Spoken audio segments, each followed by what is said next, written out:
Good morning, Rise of Kingdoms. How's everybody doing this morning? It is bright and early here in northern Wisconsin, about 6:30 in the morning. I do have the day off though, so I thought I'd fire up the stream since Lattice was about to go to bed himself there.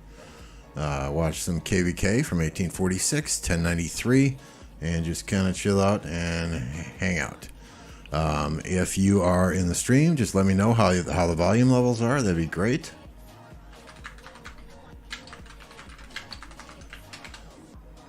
Totally appreciate that if someone can just let me know. We'll get into it here in just a minute.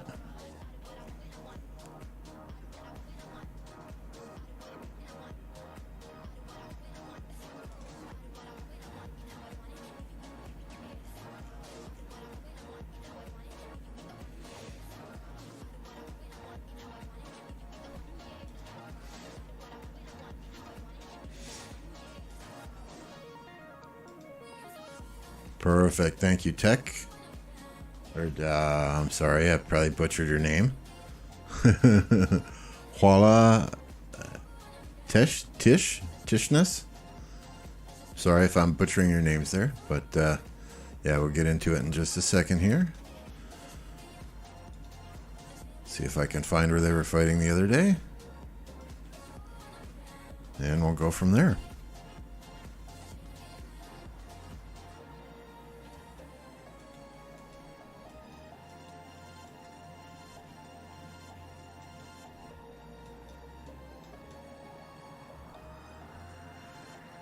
So 93's got a bunch of territory here. I don't know that 846 has a bunch of territory too. I don't know that this fight's going to be over anytime soon. I mean, I'm thinking 3 or 4 days, maybe 5.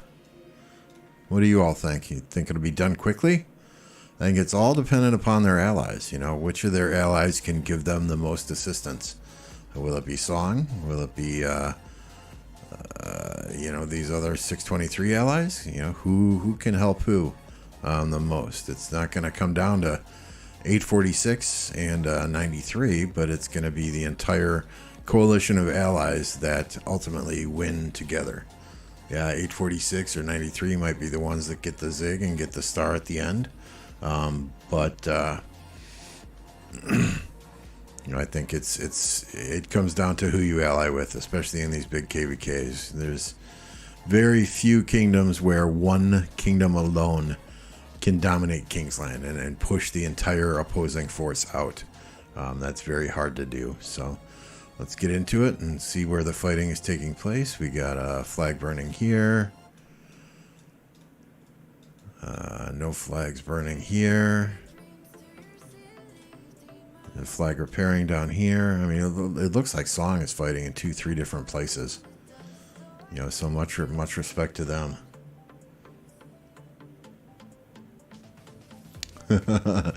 No, this is not my first time streaming. I am relatively new though. So you may not have heard of me yet. 1029 is not a secret MF Kingdom. It is a private MF Kingdom, right? The group that we have here is a fantastic group of people that all have the same type of mindset. You know, we like to fight together more than we in a small kingdom more than we do in an Imperium kingdom. I mean, as far as power goes, yeah, MF is the big boy, but we got some other players here with just, you know, with some phenomenal power as well. And it's not just power; it's kills too, right? You know, 8 billion, 6 billion, 5 billion, 4 billion, 4 billion. You know, and this is from fighting in a deep kingdom. You know, so you know there's maybe 2 or 3 days of fighting every time a pass opens, and then it's kind of chill after that. So anyone with billions of kills fighting in a deep kingdom, you gotta look at that a little bit differently. Ooh, this 93 flag is almost dead. But yeah, I did a video about MF about a week or so ago, a week and a half ago, going through his account, showing his equipment, showing his commanders. If you're interested, go check that out.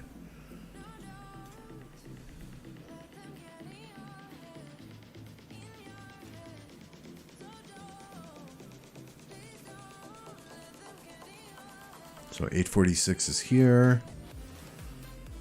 Yep, that's LIU.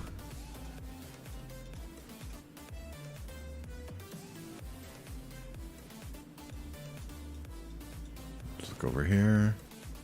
Anything burning here? Not yet. Oh yeah. So I mean, it looks like it might be downtime for 93. What time is it in that part of the world?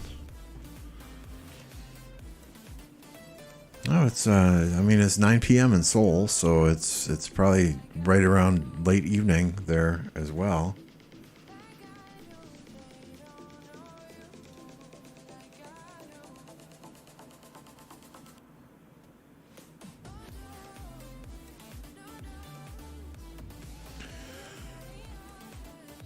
Trying to get max info as possible for my first KVK in 5 days. Wow, like KVK 1 or your first SOC KVK?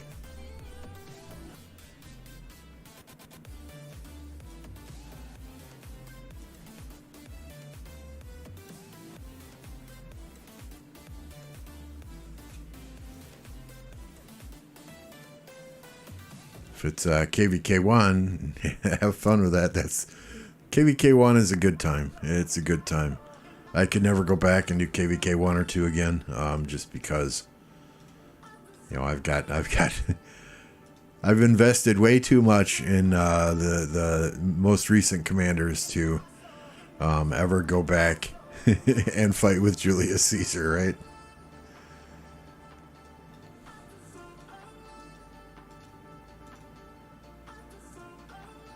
Well, good luck. KVK 1 is an experience if you're on the right team, and you know it's more about level of effort and willingness to die than it is about power. So just keep that in mind.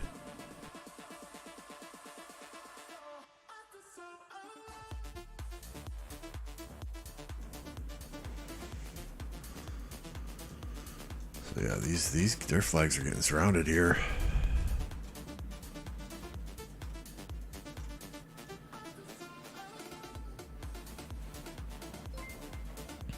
Yep, as Nightbot reminded you, please like and subscribe.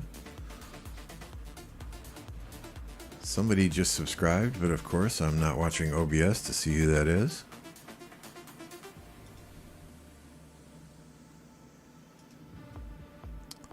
Thank you guys for the subscriptions. It is greatly appreciated. Wow, they're just pumping out subscriptions now. Thank you, thank you. So Dan, thanks for the subscription. Julio, Hollow, thank you. Anomaly, thank you. Thank you, Mr. Taboo. Yeah, good. That's a very good tip, Anomaly. Very good tip. Yeah, just watch out for the AoE. Don't stand too close. Don't get near a YSG unless you're going in to attack him.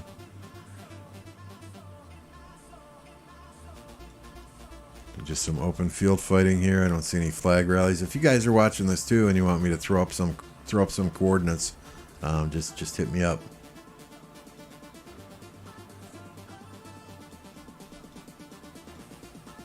It looks like it's just a matter. There's not a lot of field fighting that I see anyway. Just a bit of cheeseburgering here and there. Oh, he's trying to take out the Xeno. Good. That's a good plan. Take out the Xenos.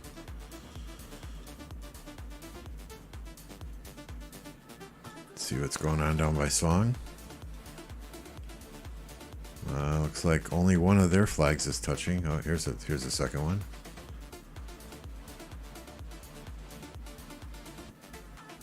Song is burning this down here. Nice city rally. Guy got caught with his pants down, I guess, outside of an alliance.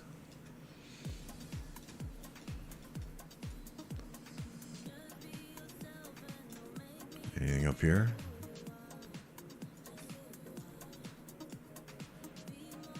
Yeah, that flag's burning. I mean, yeah, they're touching what, two different kingdoms, two different camps there.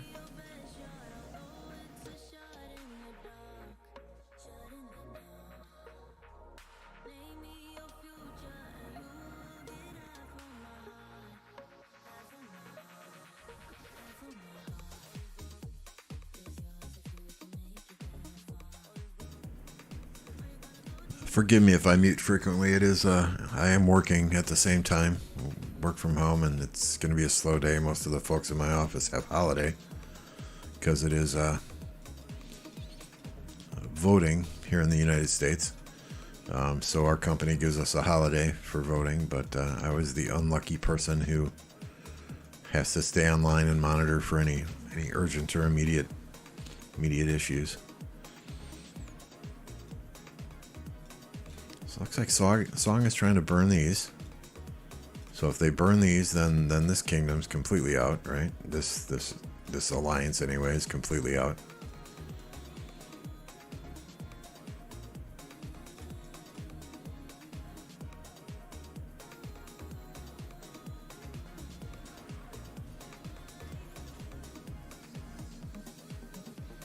Is that a Boudica rally? Did I just see a Boudica rally, or what was I seeing there? Maybe not. Check out South Pass 1623. This one, or one even further south?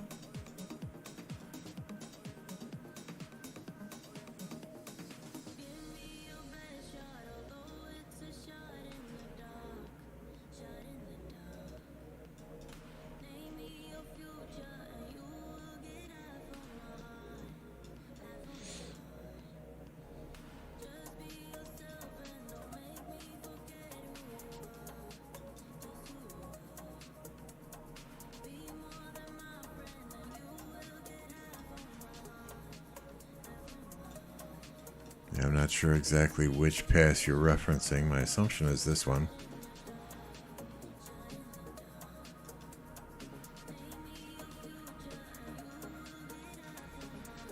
Let's try this without simplified graphics and see what happens.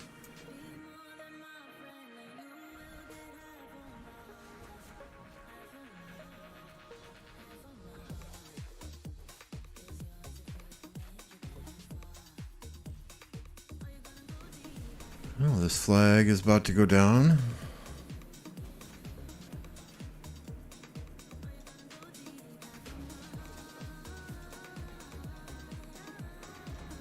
That will leave this city vulnerable. 73 million. That's swarmable. This flag is about to go down. That'll leave 2 cities here. Thank you for the new subscription. Vegetto. Sorry, I'm your typical stupid American. I'm not good with foreign names. You know, us over here, we just learn the one language, right? Whereas people in most of the rest of the world are speaking 2 or 3 different languages.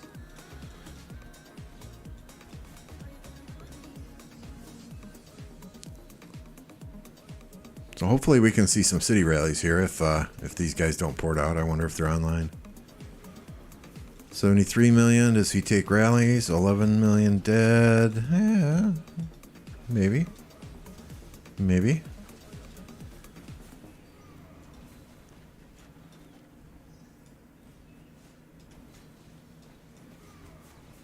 I don't know.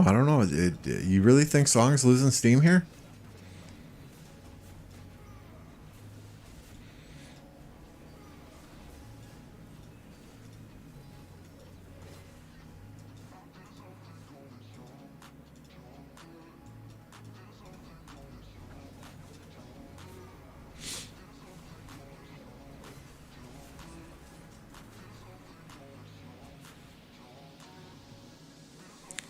I don't see it. I've fought against Song in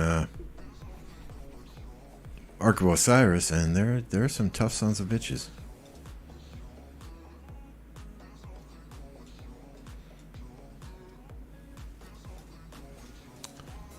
I think they're just trying to get these flags down so that they can come back up here and defend this one up here, right? They've also got flags here that are touching enemies. Nope, I'm sorry, those are touching 93, so those are enemies there. Are these enemies here? Nope. It looks like that's where the primary fighting with Song is taking place right now.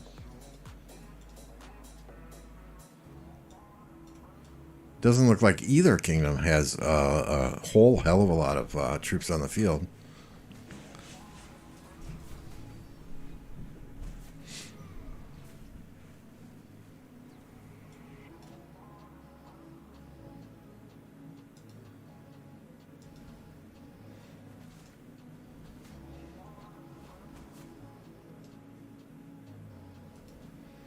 Just a second here. I need to rearrange the windows so I can see chat without toggling screens.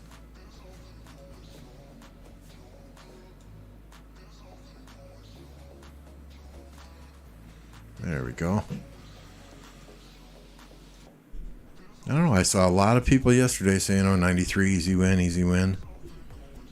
846 is going to die after this KVK. I don't know that that's going to be the case. This is going to be at least a 3 to 4 day fight. Probably 5. Looks like a few players from Song are manhandling 23. Indeed it does.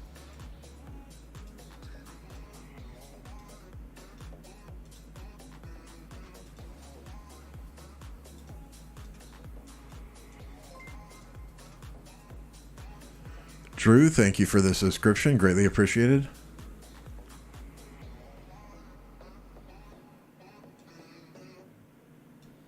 So that guy poured it out. His city's not getting rallied. Too bad. That would have been fun to see. Once this flag goes down, we got this guy, right? This guy will still be covered. No, maybe not. Maybe he thinks he'll be covered and maybe he won't pour it out. That'd be nice. Hova in disguise? Did you change your name, Hova? How do I know it's really you?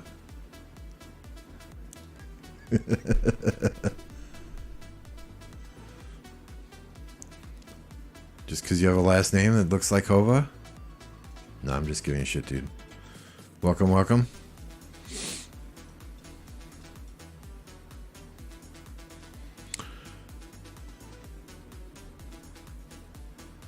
Okay, now we're back to boredom here. Let's see what's going on up here. Oh my goodness, look at all those armies. There's some field fighting. Just a word of warning, if you have epilepsy and bright lights may trigger your epileptic seizures, you may want to look away from the screen at the moment.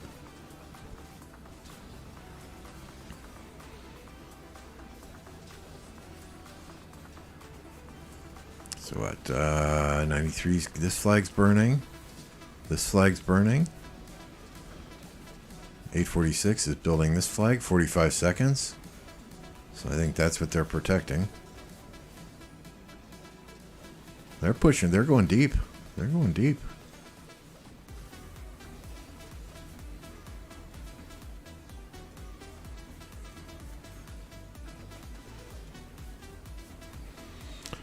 Yeah, Hova, I've been thinking about firing up a stream, making a channel for a while now, and I guess with Drago's unfortunate announcement that he is going to retire from the game, you know, I thought now might be the perfect time to start streaming, so.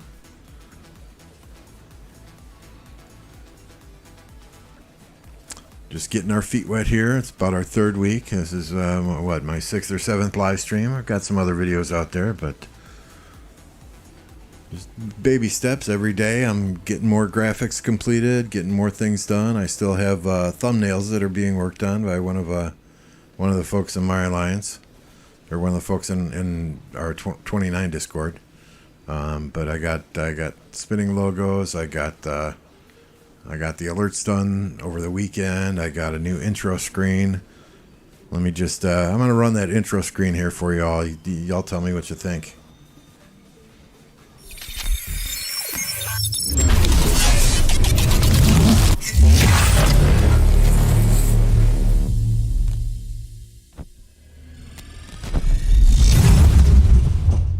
Is that not sick or what?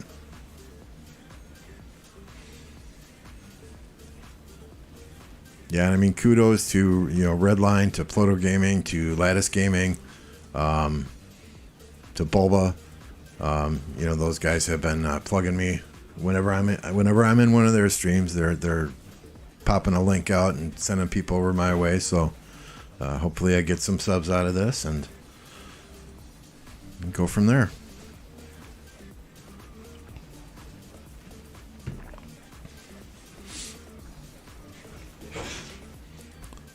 Yeah, it looks like 46 is just pushing them back so that they can keep these flags burning.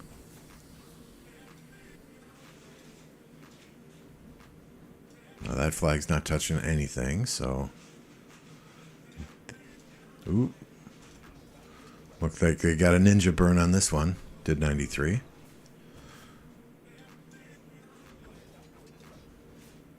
Hey, Chelsea, good to see you.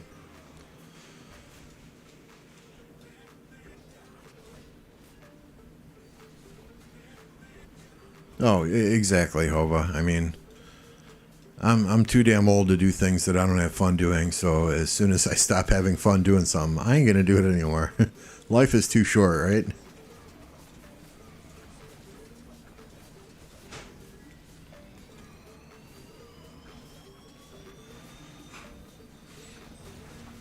I don't know. Did 93 go to bed thinking everything was safe, everything was secure?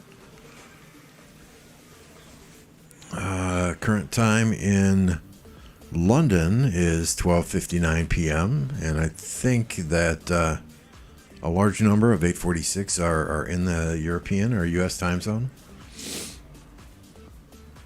I think. Don't quote me on that. So, it's their uptime. Whereas, if 93 is in Indonesia, it's getting on, later in the evening, 10, 11 p.m. there.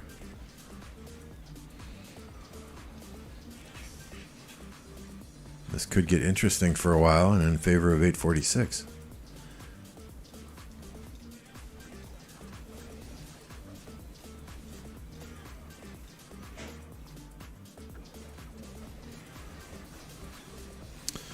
Yeah, Nightbot is popping my Discord out in the chat as well. If you guys want to subscribe to another Discord, I know I've got a shit ton already myself, but if you want to hop on another Discord and be notified by Discord when I go live or when I post content, that's the way to go. It's also the best place to get a hold of me when I'm not streaming. If you got questions, comments, anything like that.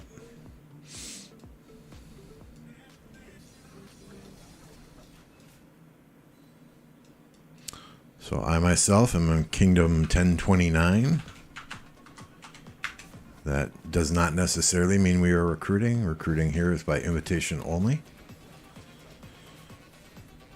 If you migrate here without permission, you are food and will be zeroed until you leave. If you do think you want to migrate here, again, it's by invite only. So get to know me, get to know some of the Alliance, the folks in the Alliance. It's word of mouth, word of mouth. We really don't go out and actively recruit players to come here. We always tend to get 2 to 4 players after every KVK. And that keeps us going. We like to be a D-seed kingdom, right? It's more fun for us to fight with a close-knit group of 10 to 15 people, 20 people, 30 people, some supporting, not really playing hardcore, than it is to fight in a big-ass Imperium kingdom where, there's 120 people on Discord and you can't hardly think, let alone listen to what somebody's telling you to do.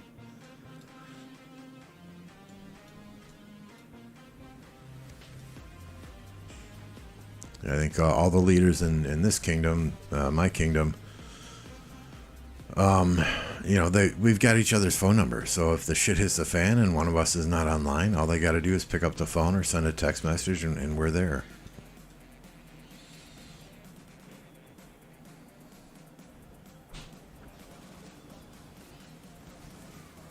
And Hova, if you're still on, I mean, those Eagles are looking mighty good this year. Packers, not so much.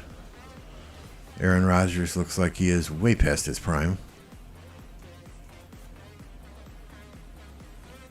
he's crying like a fucking baby.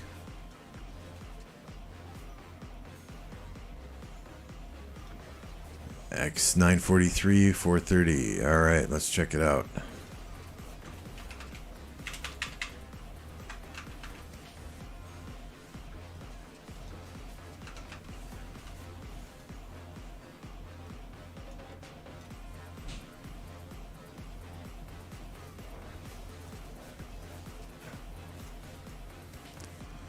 So what, 2133 is trying to get out and help, and 93 is trying to prevent that, it seems.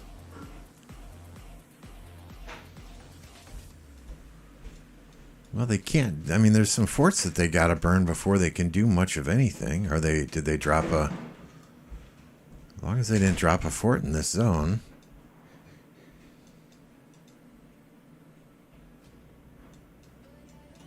Yeah, you guys are going to be stacked for a couple of years here at least. Until Jalen Hurts gets it in his head that he needs to be the top paid quarterback in the league or something crazy like that, or he gets an ego like Rodgers has. I just can't get over Rodgers calling out all his wide receivers on some of those podcasts, but yet, he's the one throwing the fucking ball in the dirt, missing wide open receivers on deep routes, or underthrowing wide open receivers on deep routes. Throwing the football at an offensive lineman's helmet in the red zone. I usually don't get angry watching Packers games. I lived through the 70s. I lived through the 80s. I seen it when it was bad. Thanks for the subscription, Red. Appreciate it greatly. So it was a blessing to get Brett Favre, and then just a double blessing to get Aaron Rodgers and see them win 2 Super Bowls. But, when it's mental mistakes and stupid shit, it just irritates the hell out of me. I mean, there were some choice words thrown at the TV on Sunday. And kudos to the Lions. The Lions always play the Packers tough in Detroit. Always. No matter if one team is 14-0 and the other team is 0-14, it's always a close game. They're division rivals, right? And that's typically the Lions Super Bowl every year, is to play the Packers. So it's always a tough game, but my God. 3 turnovers, 2 in the red zone, missing a deep ball, a wide open receiver, throwing it short. They're just not utilizing the run game like they should, and the defense is playing lights out football, in my opinion. They're doing a damn good job holding their opponents to a manageable score where our offense should be able to put up the numbers to win. So, I don't know. At this point, I'm saying I wish we would have traded Rodgers to anyone. Wish we would have traded Rodgers before the deadline and give Jordan Love an opportunity.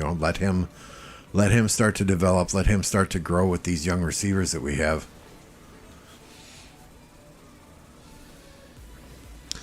So this is possibly why, and thank you for pointing out this location here, Dan.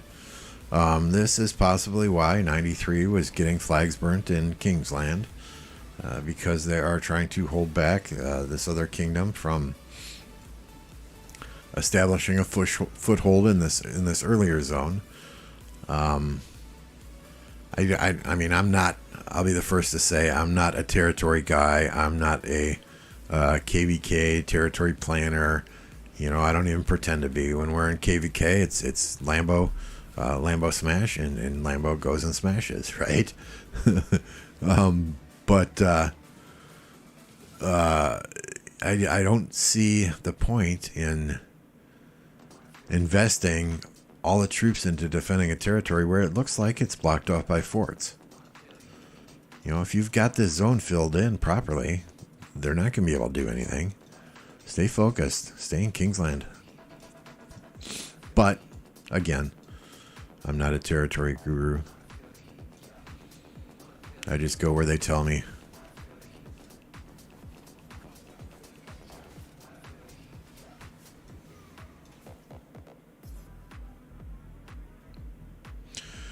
Yeah, Chelsea, I fell asleep.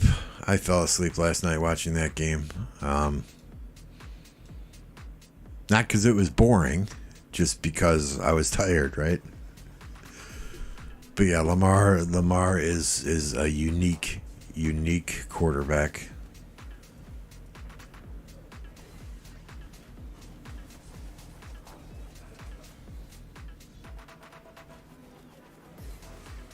Need Joker, like TSN Joker, or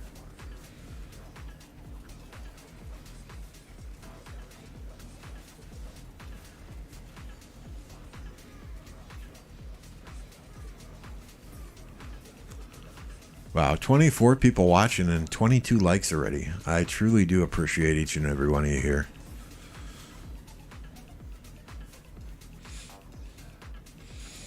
You know, that said, don't forget to like, don't forget to subscribe. If you want to be notified when content comes out, click that bell icon. You can also join the Discord. Link should pop up in the description here shortly, or in the chat shortly. You can join the Discord. Discord will notify you then every time I go live or every time I put content out there. I think my most watched video so far is MF, the man, the myth, the legend, where I go through the account of one TSN MF. He is an amazing player and an amazing person. 649 million power, 27 billion kill points, 214 million deads, and look at this 236 billion, yes, billion with a B, resource assistance. So if you want to see that video, just search for my videos there and give that a gander. Otherwise, on a weekly basis, I am putting out a series of Ark of Osiris tips and tricks. You know, seasoned veterans will probably know everything that I'm going to put in those videos. But if you're new to Ark of Osiris, new to the game, want to get some more detailed information on Ark of Osiris, you know, go check it out. That'll come out every Saturday or Sunday, depending on time when my time throughout the week and over the weekend permits.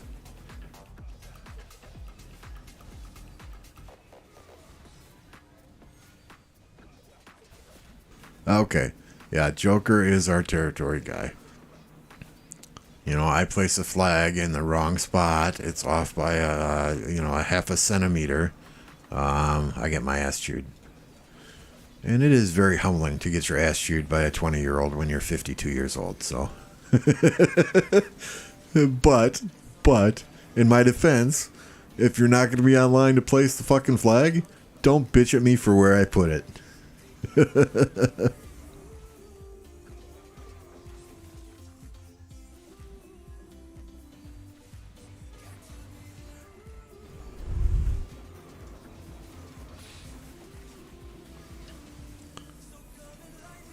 So BIA, where's BIA? They're all going somewhere.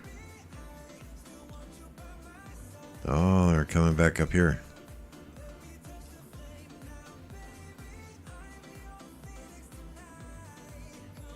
Hey, Penguin, how you doing today?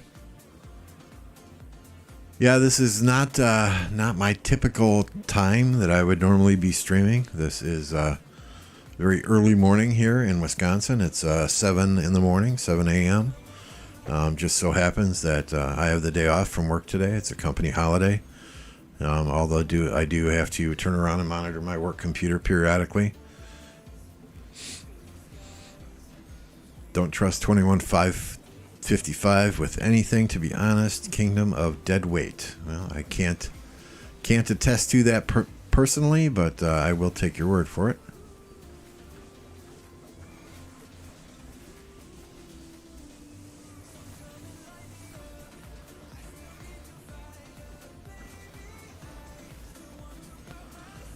Just imagine the like here. Count yourself lucky we take orders from a 15-year-old in Smash Squad. Is that where the whole Burn Rose thing started?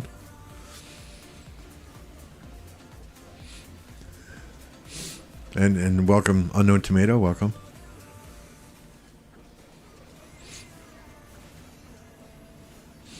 Hova, I am a business analyst for a software company that makes software for health insurance companies. Claims software, enrollment software, billing software, that type of stuff. So I have the unfortunate job today of monitoring email to see if any urgent issues come in, if the systems go down, if clients are experiencing any issues, that type of thing. Because most of our clients, and of course doctors' offices, pharmacies, are all open today. So I drew the short end of the stick today, but hopefully that means on Black Friday somebody else will do the dirty job.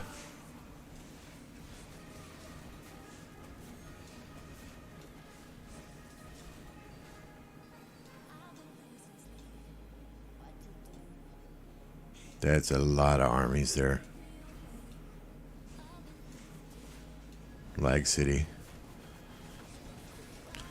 How's the KVK going in 307, Hova?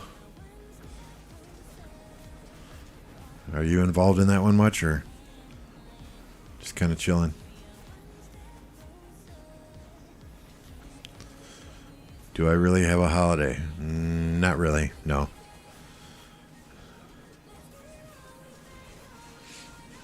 And for me, PTO, paid time off, is I call it pretend time off.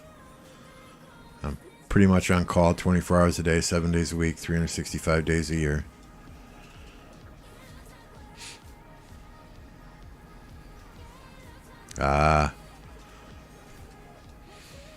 Yeah, Call of Duty, I don't much get into the multiplayer maps where you die and respawn and die and respawn and die and respawn. That just doesn't trip my trigger. I like the Warzone type maps where, you die and you might get one respawn or a teammate has to buy you back.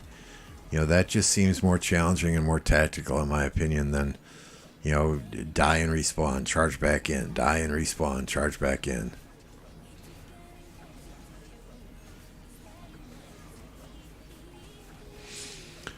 Yeah, I still see you firing up a stream every now and then.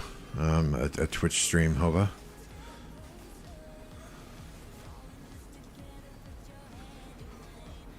Unfortunately, I haven't been able to catch as many of those as I wanted to.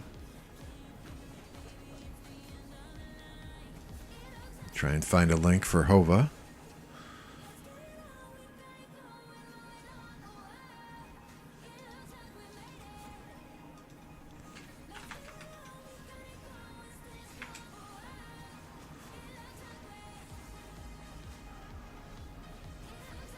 There's somewhere. My Twitch is all goofy.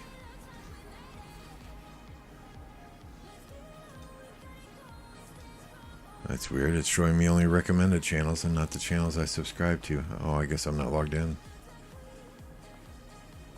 Yeah, I'll do that later.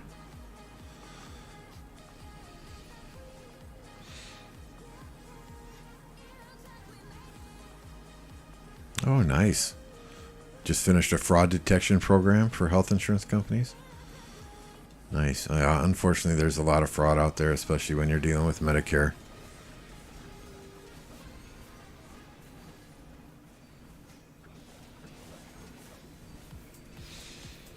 Yeah, I still haven't bought the latest Madden yet myself. I don't know if I will. Generally, I do when the price decreases. It's hard for me to... I got other things I want to spend my money on than $70 Madden football when 9 times out of 10 it's just a roster update.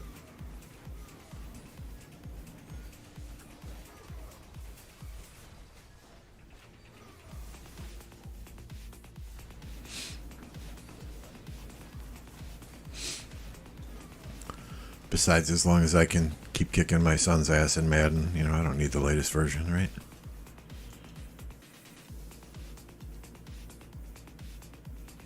Alright, let's pop back down and see what's going on down here again.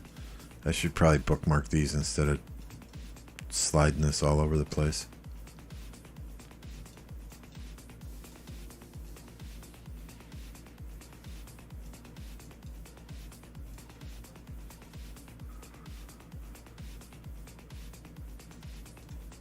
So it looks like we're safe there. There's was a level 4 pass we were looking at earlier, wasn't it?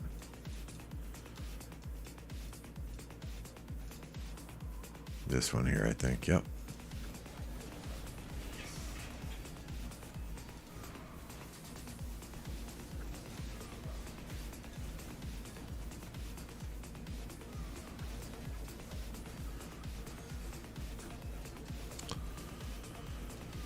So yeah, looks like 93 has pushed, who is this, 133 back through the pass.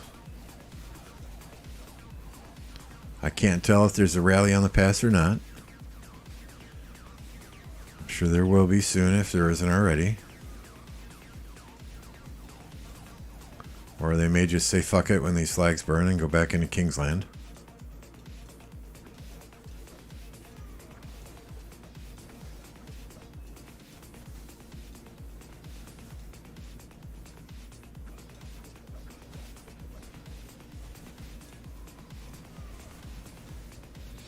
You guys want to watch the fighting here at this pass? You want to go back to Kingsland, see 1846 and 93? Your call. It's your stream.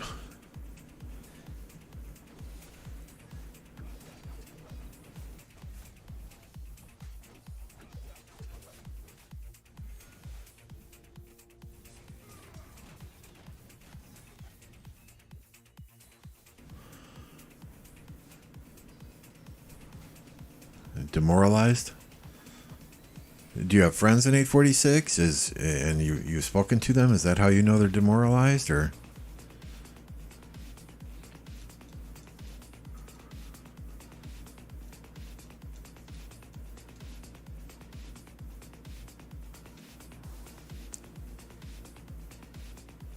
No, I was reading somebody else's stream yesterday. I think it was Redline stream, and Skywalker was saying that 1846 originally wanted to do 3 versus 5,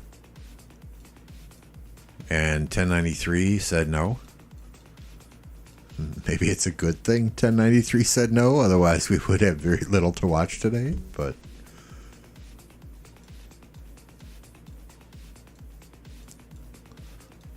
so folks are teleporting, so that must mean they're going to let this flag burn.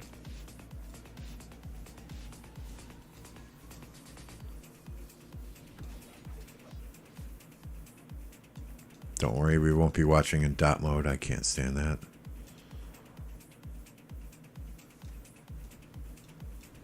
So it looks like 93 is more focused on these flags up here and the pass, the level 4 pass that we were just at. And 46 is on the bottom. Got two buddies in the main alliance. They lost KVK pretty badly. It seems like a repeat for them. Everyone is flaming leadership in the alliance. Lost Kingdom is full of good games from 846. Dan Winter, welcome. Dan says, I disagree. They're definitely not demoralized. They're trying to push out Song from Kingsland so their allies can gain some ground in Kingsland and help them with 93. Both comments make sense. I mean, if Penguin has friends there and they're kind of bummed out, understandable.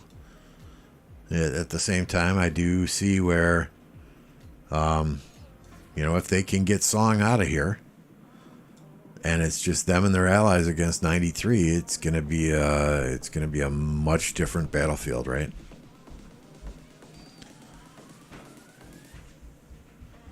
Unknown Tomato says it seems like 846 beating 846 in Diplo before anything.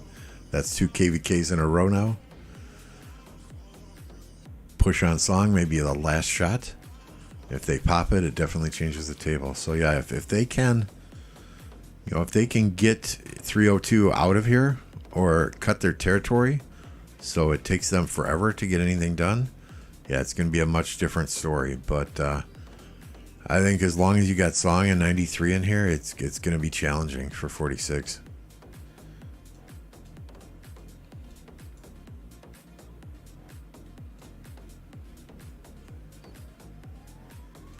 Sitting here looking at territory, and that's not what you guys want to see.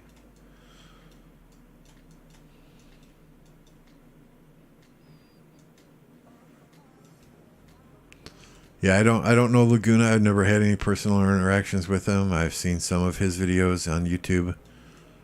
Seems like a decent guy, but then I know there are lots of people that do not like him, and on the flip side, lots of people that are fiercely loyal to him. So, the problem with an Imperium Kingdom, in my opinion, is when you win a KVK or win KVKs, everything is going great. Everybody's happy. But as soon as you start losing a KVK or start struggling in a KVK, there's always that handful of players that think they could have done something better or start pointing fingers and placing blame. The way I was raised, instead of blaming somebody else, the first thing you got to do is you got to go and you got to look in a mirror and you say, okay, what could I have done differently to put us in a different situation, right?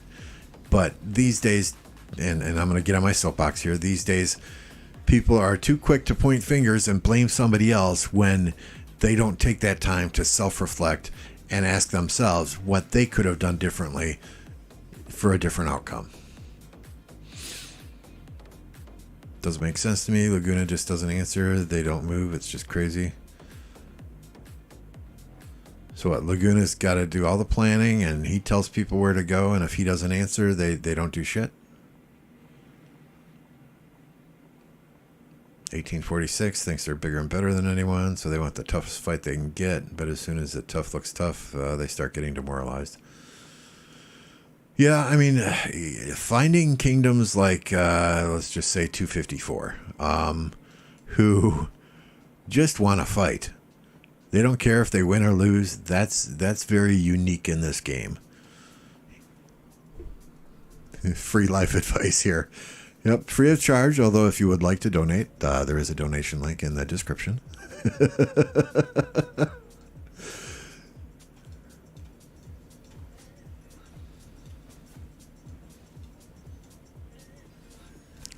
Too much with mass migration, picked quantity over quality.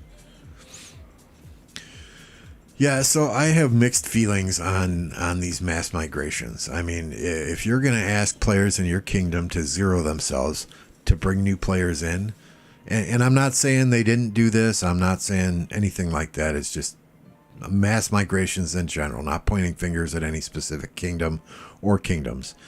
But if you're going to ask your players to zero themselves to bring a group of players in, you better make damn sure that those players coming into your kingdom are fighters. Because you're hurting people who are loyal to the kingdom, who are going to zero themselves, who are going to delete troops to help the kingdom out. You're bringing in relative unknowns. Sure, you can see the stats, but you're bringing in relative unknowns who you have absolutely no guarantee are going to do the same and fight for the kingdom when the chips are down, right? So, quantity is a good thing, but you have to have the quality there as well.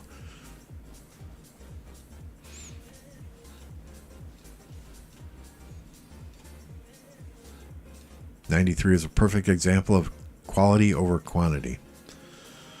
Yeah, I mean, every single KVK, I have the utmost respect for '93. Every single KVK I've seen them in, they're going balls to the wall, attacking, defending, holding flags. Now, this whole fort wall deal, the 412, 307 KVK is an example. Not my cup of tea. I think the mechanics of the game need to change. Nobody wants to watch that. Nobody wants to participate in that. Either shorten the burn time on forts or make it so you can only put 1 or 2 forts in a zone. And after you drop 2 forts in a zone, you're done. You can't build any more then. I don't know. I don't know what the solution is, but people want to fight. They want to participate in fighting. They don't want to watch forts burn for 24 hours straight. So it looks like 93 has got a solid control down here once again.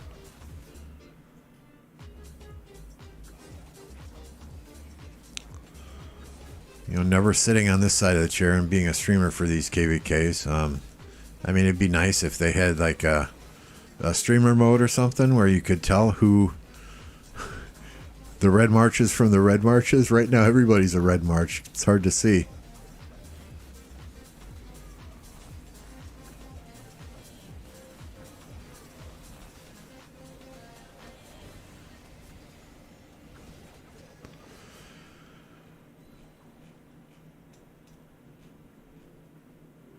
Yeah, I mean, and you know, you can bring in a shit ton of migrants to your kingdom, and they may all look like they have good stats, but it's hard to know unless you or somebody you know has actually fought next to them.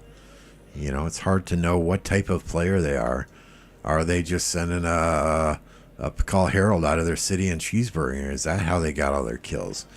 You know, did they port into random port into Kingsland and take a bunch of rallies in a KVK, and that's how they got all their deads?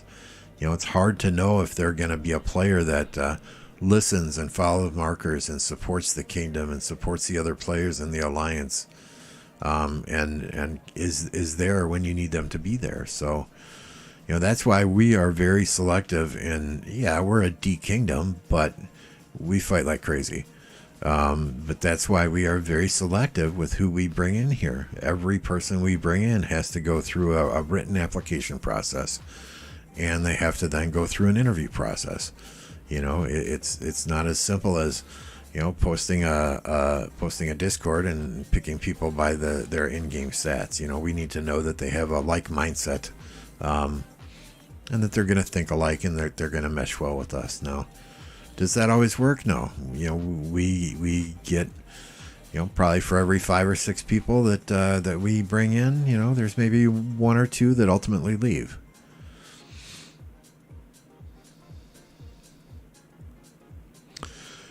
Somebody said on Lattice stream earlier that Laguna had told his kingdom that for at least 3 KVKs they will not be zeroing themselves again to bring in new migrants. So, you know, again, it's hearsay. I don't know if it's true. Don't know if it's not true. But you know, that makes perfect sense if they want to keep the loyal players in their kingdom. I know if I was asked to zero myself every single KVK, it would be tough to continue.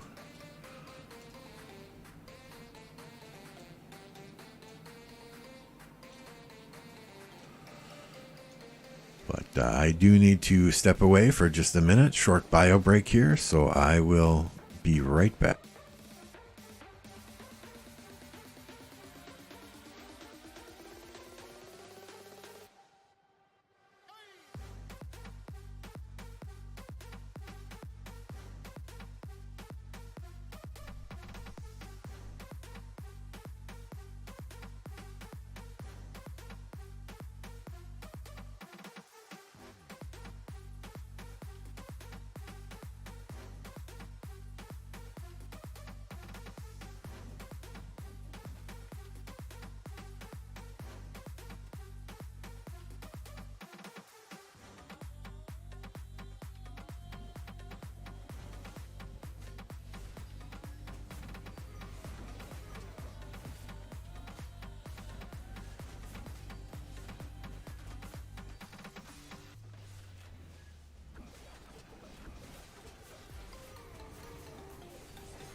Okay, and we are back. Thank you. Sorry about that, y'all.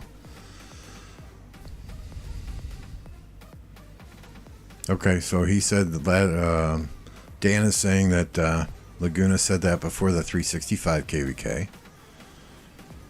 And he's gone back on those words before. Penguin says. Dan is saying that he thinks they have so much dead weight in their top 3 alliances. Oh, so much dead weight. Only their top 3 alliances have the good players. The rest of the alliances are pretty much farmers. Hey, Cookie, how you doing?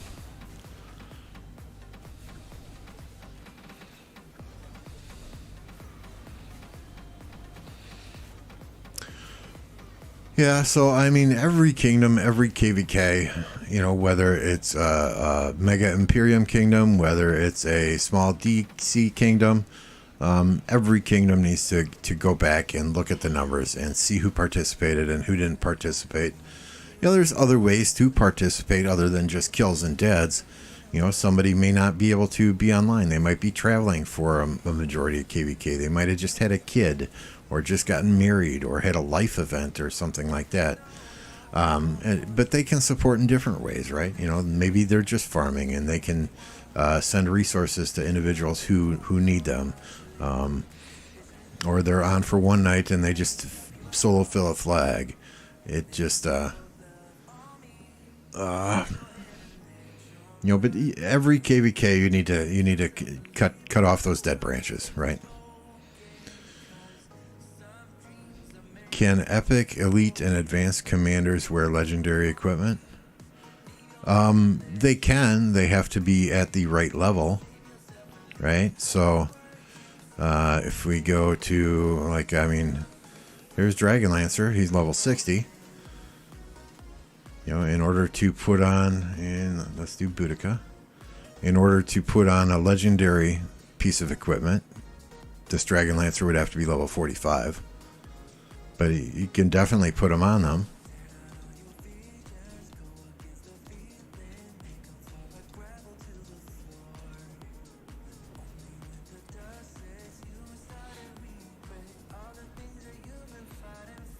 Which kingdom are you king in, Penguin?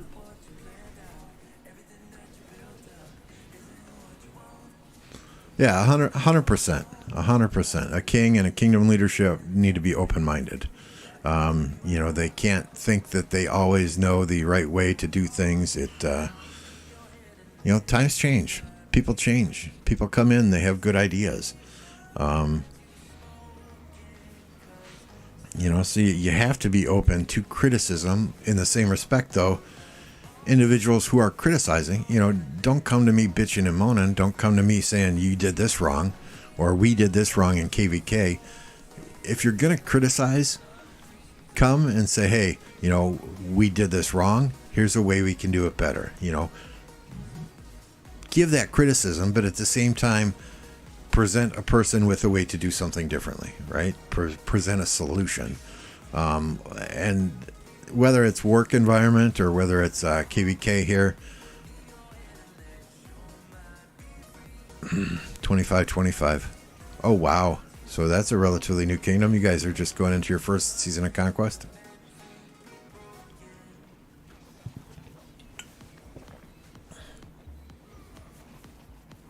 Hey, Anime. Thanks for jumping on. Okay, I mean, like I was saying, you know, it's very easy for people to criticize, for people to point fingers, for people to say, you know, we did this differently. But if you're not willing to present a solution at the same time, don't come to me bitching.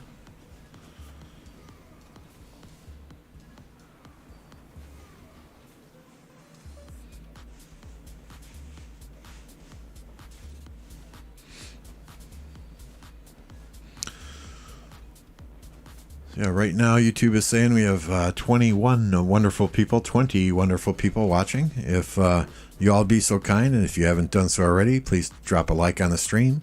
Hit that subscribe button, subscribe to the channel. If you want to be notified by YouTube when I go live or when we have videos come out, click that bell icon. Otherwise, you can sign up for the Discord too, and the Discord will notify you whenever I go live. There is also a self-promotion channel on my Discord server that you can get notified from, and other content creators are allowed to post there when they go live or when they put out content. Hopefully it will become a one-stop shop for content creators and people to know when other like-minded individuals or people they want to watch are going live.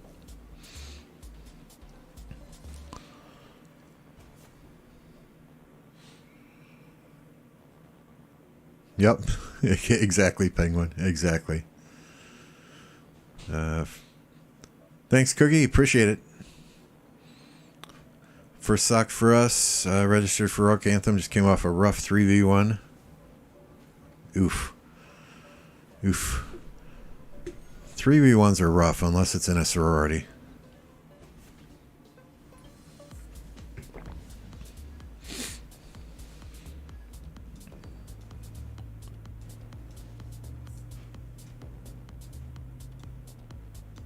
I hear fighting. Where's the fighting?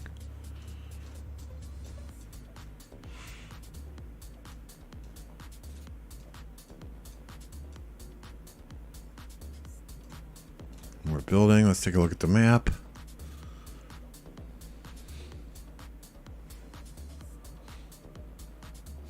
Yeah, Hova knows what I'm talking about.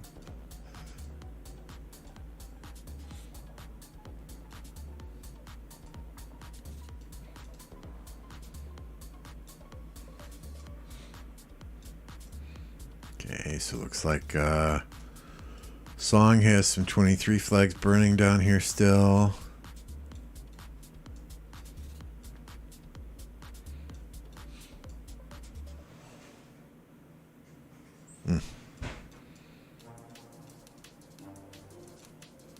Let's go back to that pass, see if 93 still has things in hand.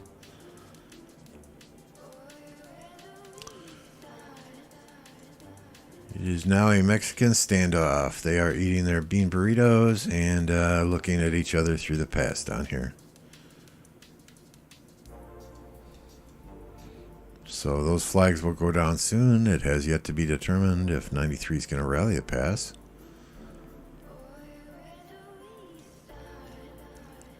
That's definitely a good field presence, though, from 2133.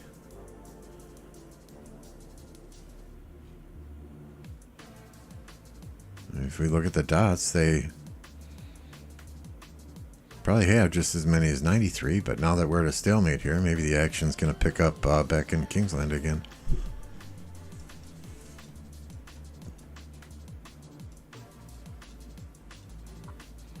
All right, let's see. We are touching tips here. 93 flag is burning.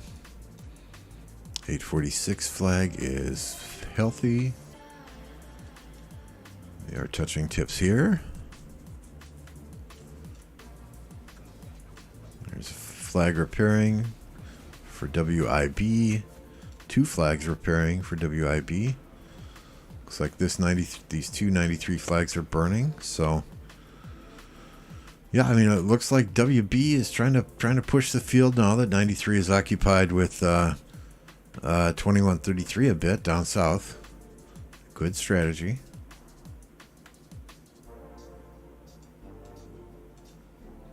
This BIA flag is burning.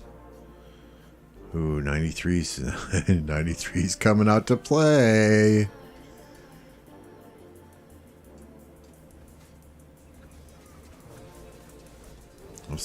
We'll stick here for a minute unless y'all want to go somewhere else.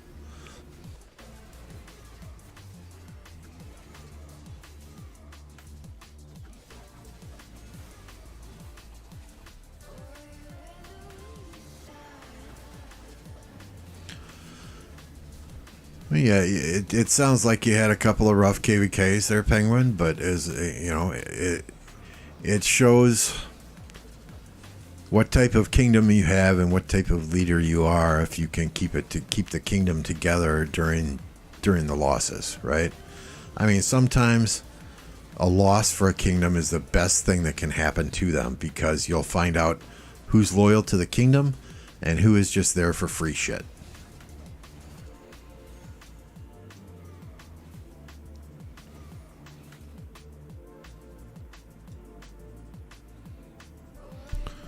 I mean, I started myself 1,396 days ago in Kingdom 1207.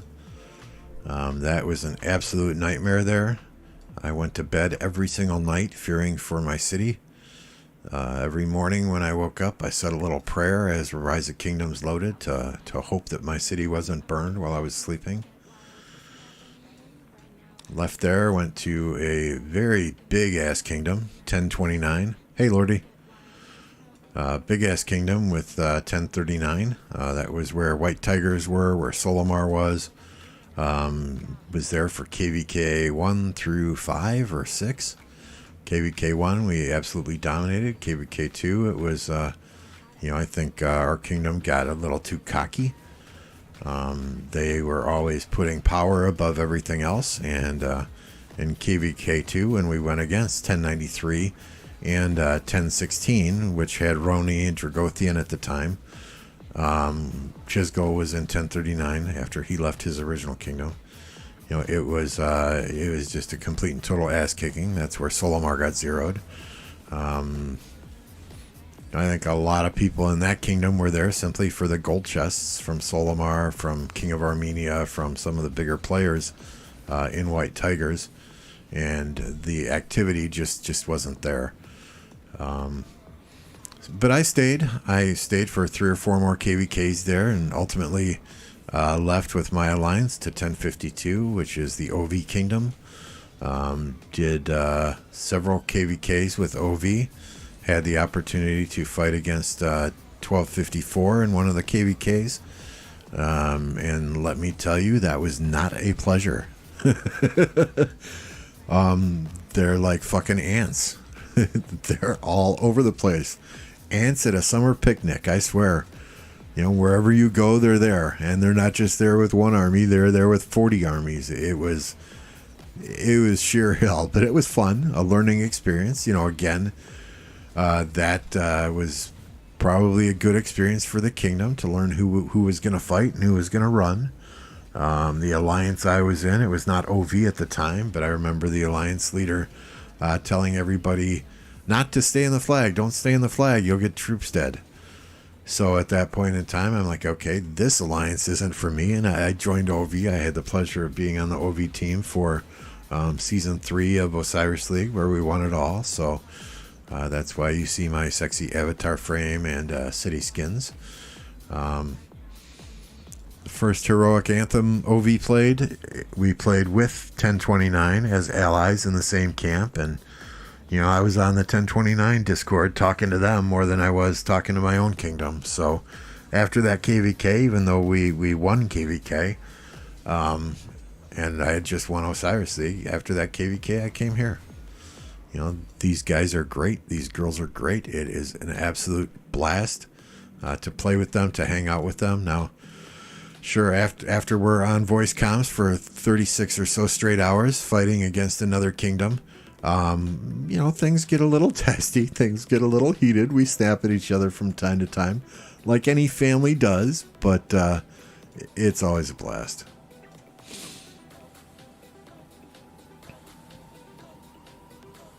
Yeah, that's not bad for your first sock, Penguin.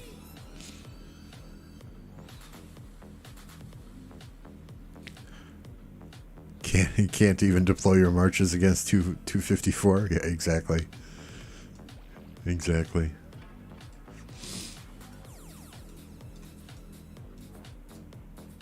Okay, looks like they're getting ready to do something. I'll just stay here. Looks like they're getting ready to do something, burn some flags or something.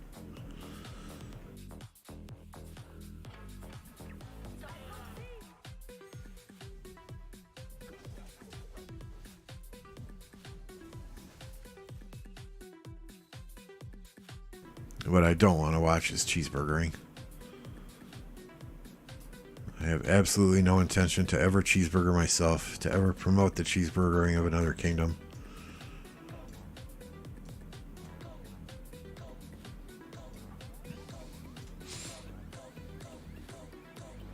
$10.29 is, let me bring up the 93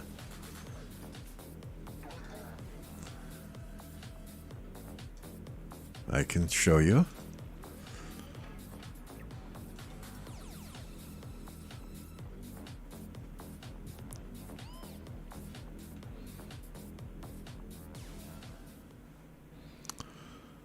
Okay, so Kingdom 1029. We are a rank D kingdom. Right, out of all the kingdoms in the game, we are ranked 1,489.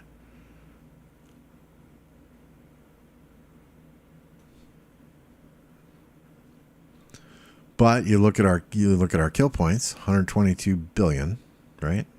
That's more than a lot of C kingdoms, more than even some B kingdoms, and that would put some A kingdoms to shame. So it's typical when we go into a KVK that we are ranked, like our alliance is ranked, 12th, 13th, 14th in the KVK. Yet we're generally number 1 or 2 in kills.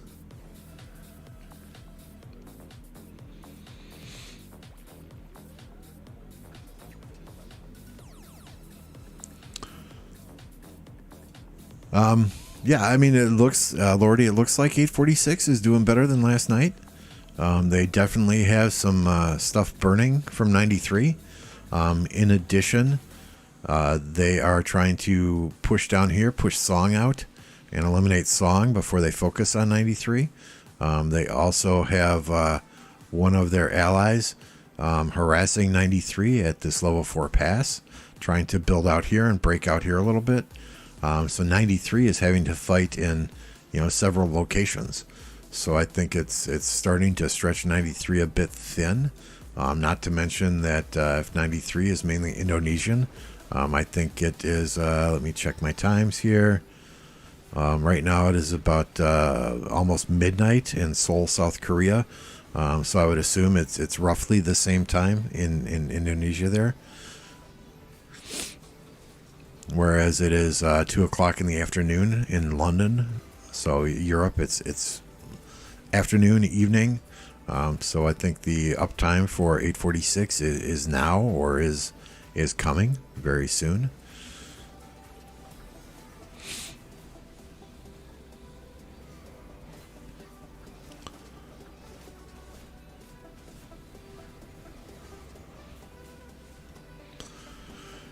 Yeah, I never, honestly, I enjoy so much playing in a D Kingdom. I never want to play in an Imperium Kingdom again. And it's not because, I don't like fighting. I think every KVK in a D Kingdom, I've gotten close to 1 billion kill points.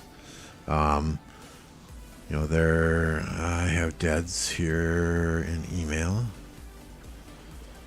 This last KVK, there was hardly any fighting. So I only had 2 million dead. KVK before, 6.8.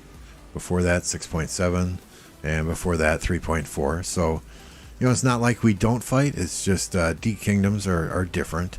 You don't have 5, 6, 7, 8, 10 days of straight fighting. A pass opens, you might fight for 24, 36 hours straight. And then it's pretty much chill until the next gate opens. The thing about a lot of D Kingdoms is a lot of D Kingdoms have players who are just there for Mightiest Governor, who just want those MGEs, who just want those gold head events so they can migrate and go elsewhere. So a lot of the players in D Kingdoms are not willing to kill off troops, whereas our kingdom, we have a team of highly competitive, highly invested players who are all killers, right? I mean, Mavic 6.7, Cat 4.7, of course, MF 27 million or 27 billion, Stitch, 4.5 billion, Resurgence is up in the 5.6 billion range, JPI is right at 8 billion, and that's our leadership team, right? So, we set the example on a daily basis and expect others to follow that example. Now, we have players who do, who don't. Some KVKs, they might take a break. Other KVKs, they might show up and fight. But if they've been here in the past and they've busted their balls and gone balls to the wall for us in the past, we're not going to give them shit. It's new players who we do allow in the kingdom. They need to be fighting from day one. As soon as KVK happens, they need to be fighting from day one. They need to establish that rapport with us, show us that they have what it takes to stay here. But once you're in, you're in.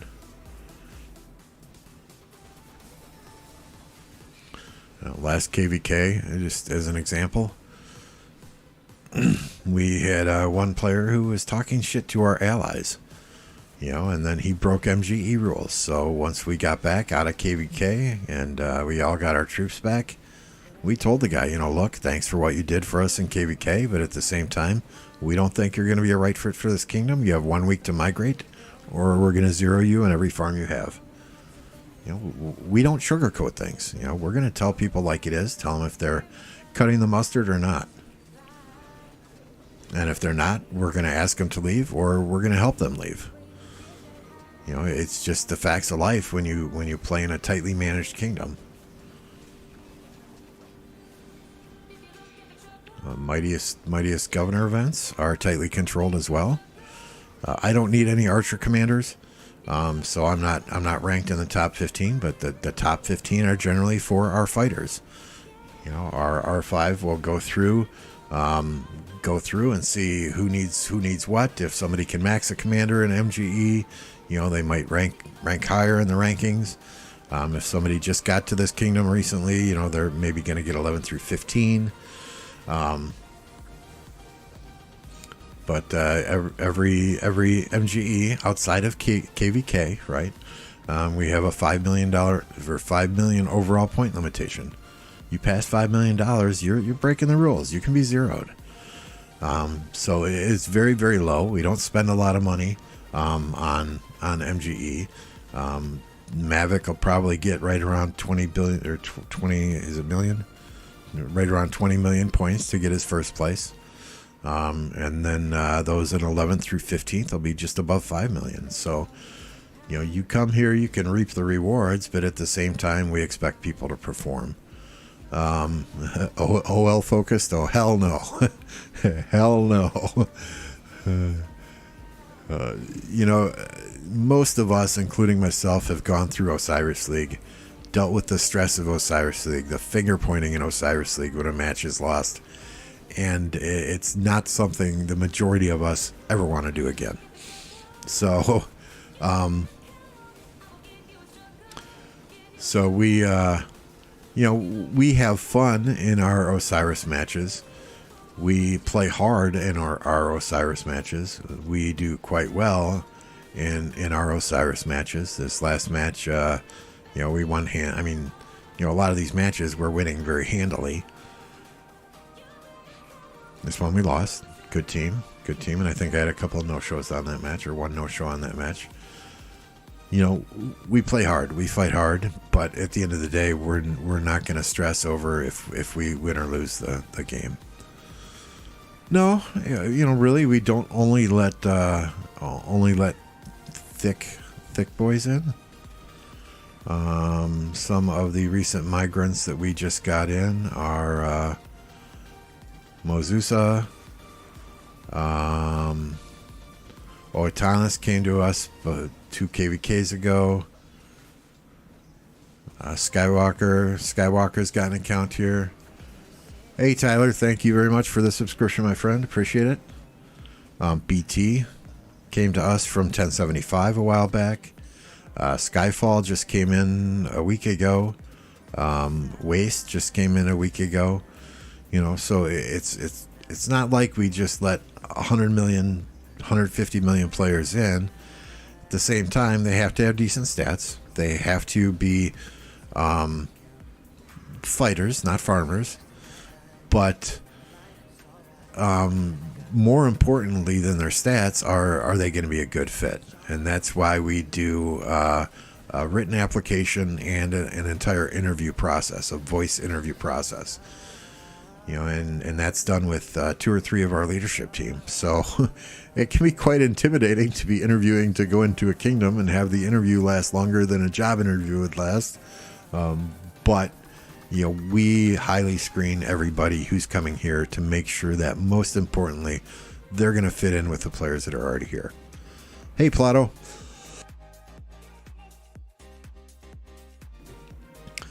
Looks like Plato is waking up early this morning and jumping into chat to say hi if you guys don't know him already.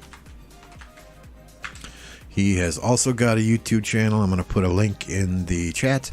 You don't have to leave my stream, but you can jump out quick and go subscribe to his channel.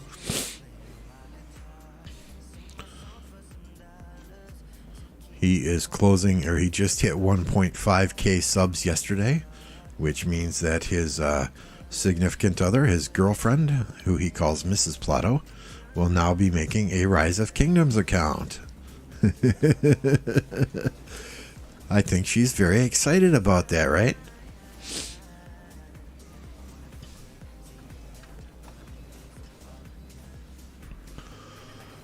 We do have 19 wonderful people watching the stream. If you have not done so yet, please don't forget to like and subscribe to my channel. Hit that bell notification icon if you want to be notified when I go live. Subscribe to our Discord if you want to be notified when I go live. Discord is always the best way to get in touch with me. Let's see. How long have I been streaming? About 84 minutes now, so that would have put us right around, I don't know, right around 6:30 my time. Lattice was streaming. I was watching Lattice stream, and then I mentioned to him that I was going to fire up a stream when he was done. I didn't want to, step on his toes and steal 2 or 3 of his viewers. So he said he wanted to go to bed, and if I was going to fire up a stream, that he'd send all his people over here. So I fired up my stream. He went to bed, and had people in and out all morning. It's been interesting. I got the day off of work. It's a company holiday today. Well, technically, I have the day off of work. I have to monitor for urgent or immediate need items from clients, but that is very few and far between, so it's just a matter of turning around and looking at my email and looking at my work phone to see if I have text messages about every half hour.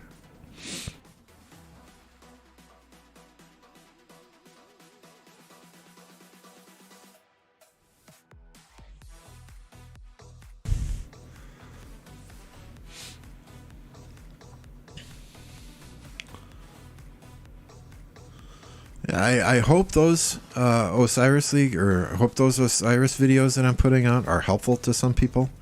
Hey Aiken, good to see you. I'll answer your question in just a second. I know it's a lot of basic information that people do already know. Many of the top teams already know, but I hope at the same time, if you can just get one little thing out of each video that helps you, that helps your team in Osiris League or in the regular bi-weekly Ark of Osiris matches, then I'm doing my job. So we'll keep putting out those videos as long as I have information to give. So Aiken, and I started in 1207. I started in 1207 on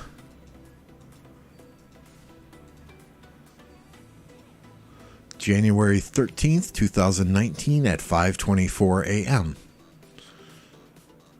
After 1207, I moved to 1039, and that was the Kingdom of Solomar. White Tigers, Chisgul came there for a bit. After 1039, I went to 1052 with OV and played a KVK, won an Osiris League with them, ultimately coming to 1029.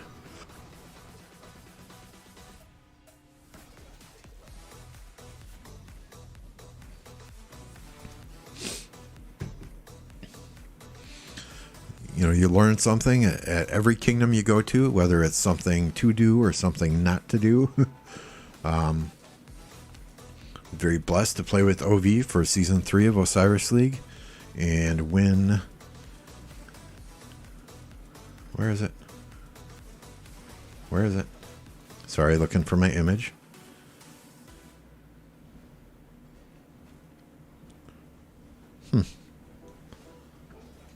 I don't see it handy. Scenes? Got so many buttons here on this stream deck. Half the time I don't know which button I assigned to what. There it is. Upper left-hand corner. That was sent to us from Lilith for winning Season 3. Pretty sexy, if I do say so myself.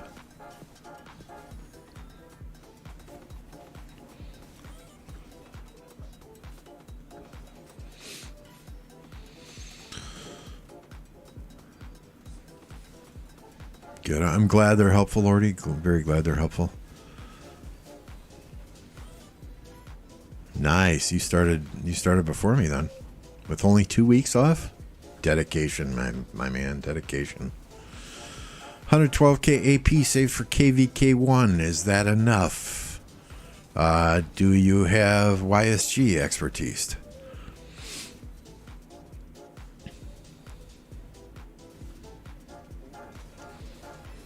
Yeah, I mean, if you have YSG or can chain with Ethelfled or Sun Tzu, which is much harder, you should be good if you want to push.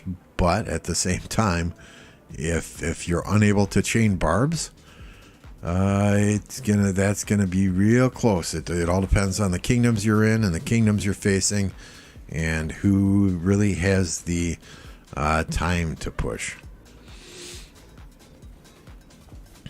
You know, pushing to top 20 in top 20 honor, it's more about the time than it is about AP, at least for me, right? I've never been top 20 honor. If I get my minimum honor, so I get all the rewards, hey, I'm okay with that. Oof, you don't have YSG yet.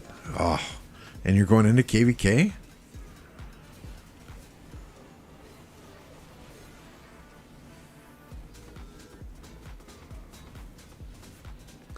Yeah, I would not invest too much more in Richard. I would wait for the YSG wheel to come out and then dump everything I have into YSG. My personal opinion, YSG is the best commander in the game. Everybody should have a maxed YSG. He is fantastic for open field, early KVKs. He's solid in garrison. He can be used in a rally and early KVKs. And for barb chaining, he is the king, unquestionably.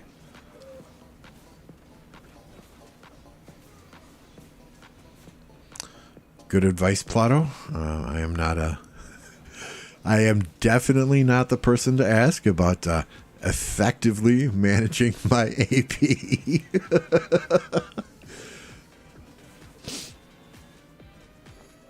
All right, so it looks like it's just a bit of open field fighting here. Let's see if there's anything else going on anywhere else where they're touching.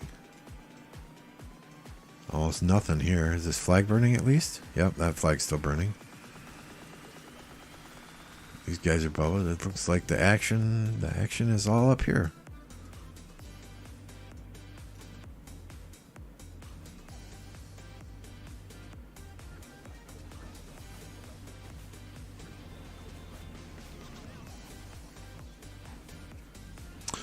Yeah, Plato has got some good videos on how to chain. 12-inch PvP-ness has got some good videos on chaining as well. If that's something that you're interested in doing, it is a time suck. You know, you can spend hours and hours and hours barb chaining. And I don't have that time myself. I'd rather 5, 6, or 7 March Barbarians and spend a few gems on AP if I had to. Aiken says he is also planning on playing in a DC Kingdom. Need to get his kills up so he can qualify. To Cortex Other Accounts Kingdom 2580. Okay. So you plan to jump in a kingdom with Cortex. Cortex, good dude.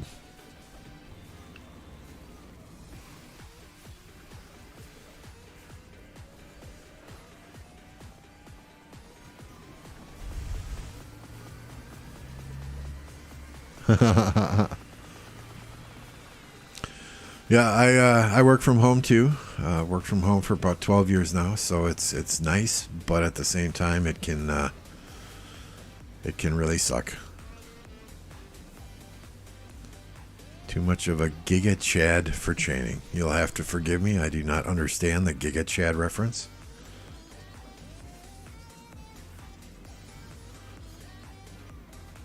Maybe if I look it up on Google and slang terms that young people use.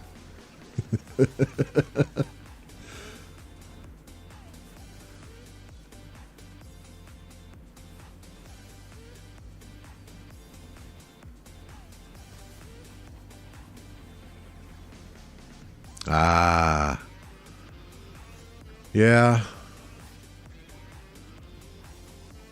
Although, man, I have the utmost respect for the individuals out there who do that manual labor type of work, especially, like carpenters and plumbers and electricians. And, you guys are the backbone of the infrastructure of whatever country you live in, right? Don't get enough credit.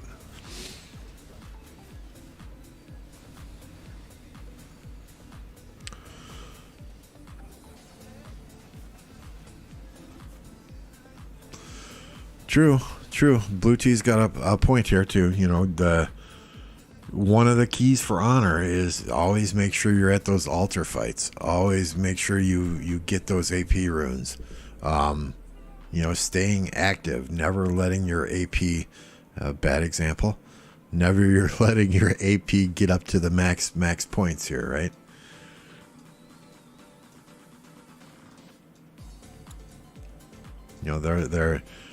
Do not, disclaimer, do not look at me as a model of efficiency in this game.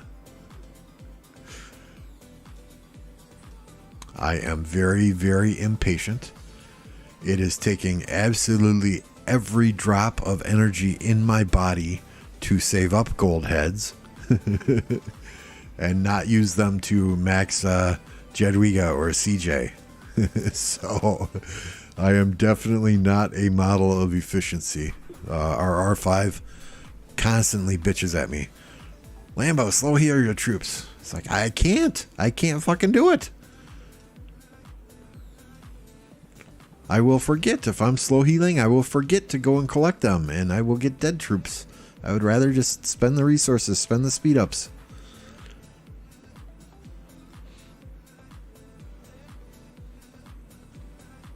Good.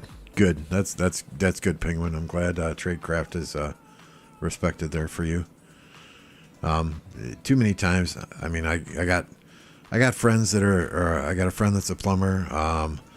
Got a couple other friends that are in construction, and too many times I hear stories about. I was a plumber. I went to this person's house and to do such and such, and all they did was bitch at me and hover over me the whole time. I don't know that I could deal with that. I'd probably purposely drop a timed explosive device in their sewer. And I was just kidding about the timed explosive device to the NSA, FBI, or whatever government agency are out there. It was a joke. Please do not come to my house and break down my door. Thank you.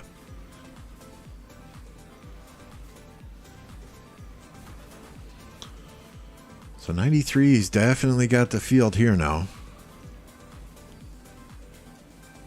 Let me bookmark this spot, and we'll go and check out their pass presence down at that level 4 pass. Yeah, good luck. I hope that goes well for you.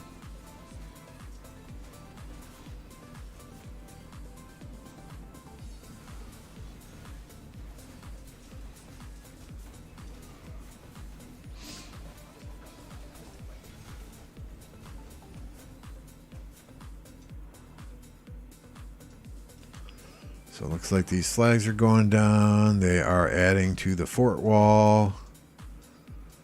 So it's just a matter of a couple of hours, and this will be a non-factor for 93, I think.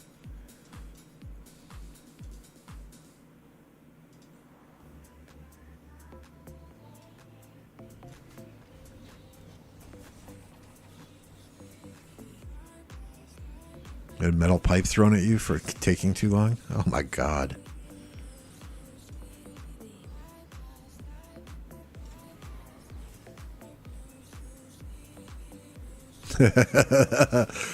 We've got you located. We'll be at your door in 5 minutes. All right, let me put my German Shepherd in one of the kids' bedrooms.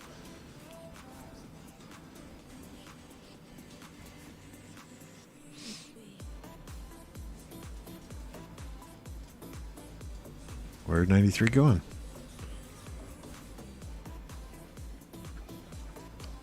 Oh, here comes the rally. What do we got here? Probably a Tilinevsky.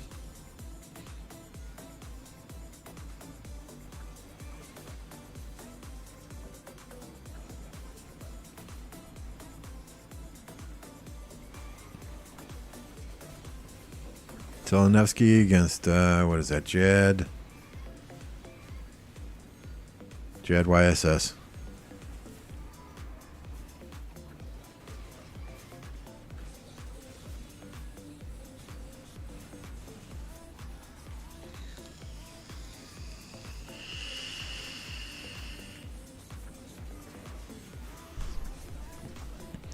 See, the thing I like about 93 and watching them and watching 846 and most of these kingdoms, they are, they know how to do things, right? They'll go, they'll take over the field, they'll send the rally, and they'll support the rally, and ultimately, I'm sure we'll see them swarming a flag.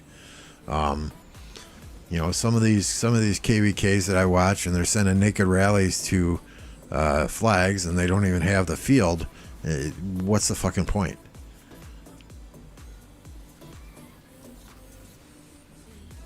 You know, with limited cities in here, it's going to be hard for 846 to keep this flag full.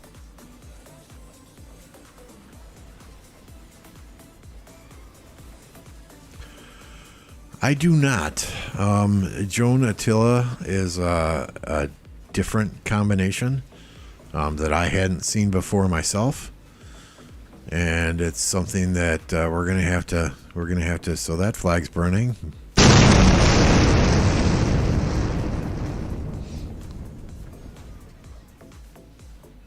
Something that we're gonna have to test out ourselves in arc practice and see what happens. Because that's, I mean, there are several things that our group wants to try out in an arc practice situation, just to see if they're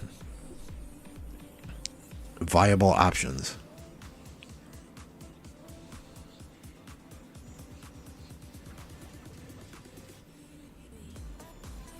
And that is on the list. It didn't make a lot of sense to me because, you know, Joan is getting skills to fire off multiple times, and the Attila skills really don't do shit. So I don't know. JST won their match though, right? So who am I to argue with them? Whatever they did worked.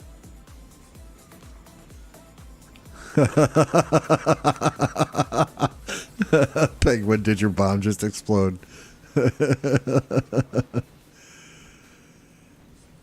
This KVK, it's hard to say. You know, I think 93 probably has the better allies. I think 846, if it was a 1v1, just 846 against 93, I think 846 would be a tough fight, but I think they would ultimately come out on top of that. But, you know, KVK is not two kingdoms alone fighting each other, so it's heavily dependent upon allies. I think 93 and their allies, their ally camps, will ultimately come out on top. Now, it's going to be, my guess is, 3 to 5 days of tough fighting in Kingsland. And then even once Kingsland is over, you know, you get a short period of rest before you have to start invading the starting zones for the other kingdoms and try and take those ruined Crusader fortresses. So that will be, after the Kingsland fighting is done, that will be the next time that I'm really looking forward to watching these guys fight again. You know, will the losing kingdoms defend their ruined Crusader fortresses with reckless abandon, or will they say peace out and go back to their home kingdom quickly? And if 846 does lose, is it going to be the next 860? You know, will it fall apart? Will people leave? You know, all things to watch, all drama that has to play out yet. But stay tuned on Lambo's stream and keep checking the Frozen Tundra Discord for your breaking news. No, I don't necessarily deal in drama. Drama is drama. I like to avoid it.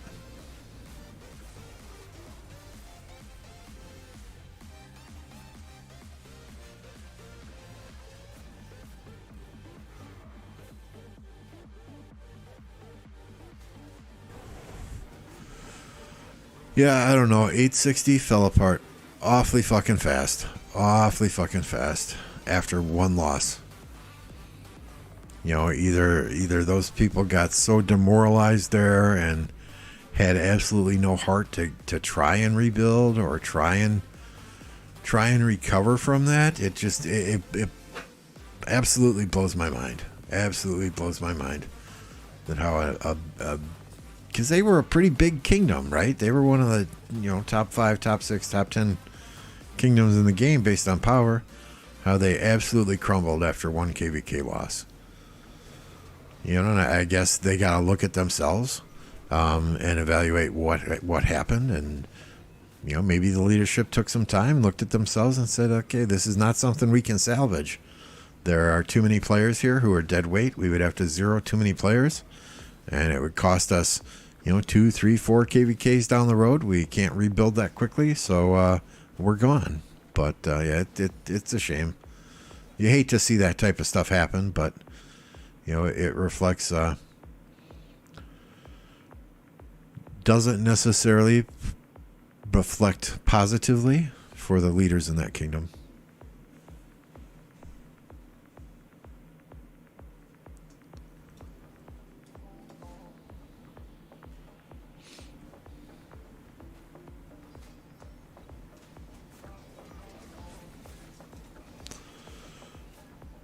Yeah, I mean, eight. And leader thinks I'm rude because I told him R4 PM. I will not do drama on guild chat. Yeah. I mean, I've always tried to maintain the philosophy: praise in public, criticize in private. And if there's drama in our alliance chat, or there is drama on our channels in Discord, I will do my very best to try and take that elsewhere, to a private setting. It's not something everybody needs to be exposed to, nor should they have to be exposed to it. A lot of people come to play this game to get away from real life, get away from the drama that is family, get away from the drama that is their professional work career. This is a game after all. People come here to have fun. There's really no place for drama now. I will admit, I do go to the Facebook Rise of Kingdoms page probably once or twice a day, just to see the shitstorm that is Facebook, right? See who's talking shit about whom. See the latest memes about different kingdoms. It can be quite entertaining. Not something I participate in myself.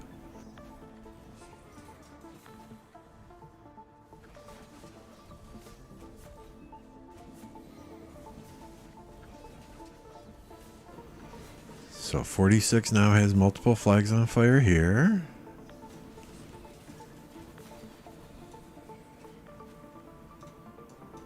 What is the significance if these flags go down?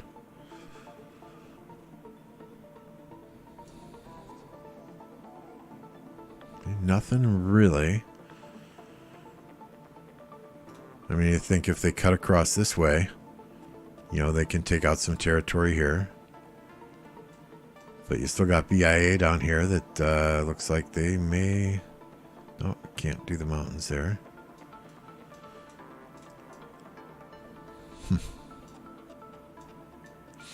Let's see if Song is fighting at all.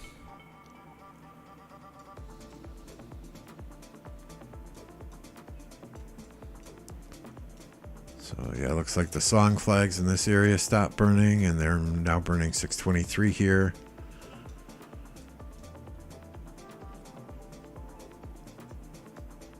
I think it's only a matter of time before these guys are out of Kingsland.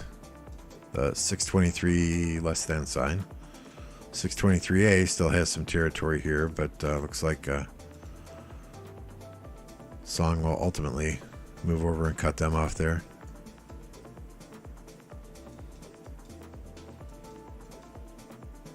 Take a look at that pass.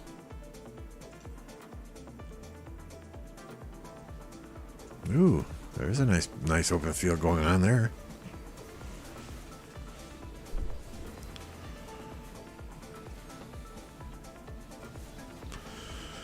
Appreciate each and every one of you here watching. If you don't mind taking a minute to click that thumbs up button and subscribe to the stream. If you want to be notified when I go live, press that bell icon as well. Join the Discord to be notified as well. The Discord does have several several areas in it. One area specifically for other content creators to post when they go live, to post when they post videos. It is called the self-promotion channel. Feel free, if you are a content creator, to post in there when you go live. I'm trying to build not only a community of like-minded individuals within Rise of Kingdoms, but like-minded content creators, smaller content creators, ideally, and a place where people can go to see whenever any of us go live. It's good to work with. Hey, Jake. Jake the Dog Games is a content creator. Welcome, Jake. It is good to work with a lot of these content creators. Like this morning, Lattice was streaming this KVK. He wanted to go to sleep.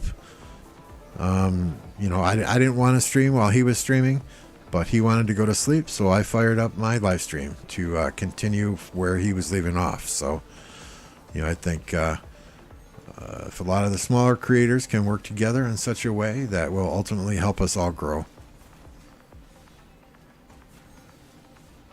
But I'm never going to discourage somebody from going live. So if I'm casting a KVK and Plato or Jake, you want to go live and cast the same KVK, hey, absolutely no problem with it. You guys do what you do. At this point, I think your production value is much greater than mine. So I'm so proud of the little scrolling image on the bottom with recent subscribers and recent donators. I made that myself. Thank you. That was my first ever attempt at anything graphically oriented. Yes, it's a bit rough around the edges. I would have liked to make it a little prettier, round the corners off. But hey, we getting there. Baby steps. Not bad for a 52-year-old man who last did graphics on a Commodore 64.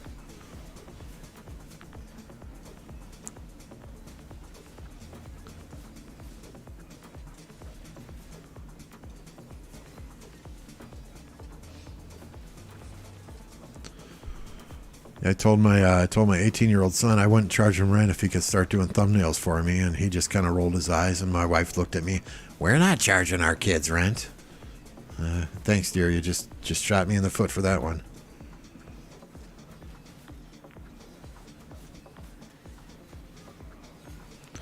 Cat.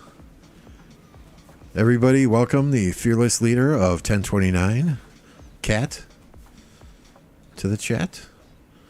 She is up early today. Maybe it's not early. I just have my clock hidden, so I don't know what the hell time it is. Yep, it's 8:30 in the morning. She is up early today.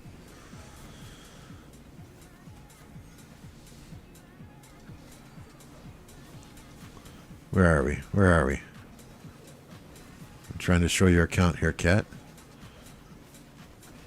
So I was live streaming on Sunday, right? And I completely forgot this until after I stopped streaming and after I fell asleep for 2 hours. I woke up at probably 9:30, 10 o'clock, and I'm like, holy shit, it's Kat's birthday, and I didn't wish her happy birthday. So I sent her a Discord message immediately wishing her happy birthday.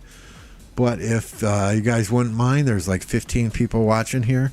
If everybody in chat can just wish Crazy Cat a happy birthday, it would be greatly appreciated. Although we're 2 days late, I do want to embarrass her a little bit. She is a ripe old age of 26. Do you believe that? Her wisdom and her experience, and only 26 years old.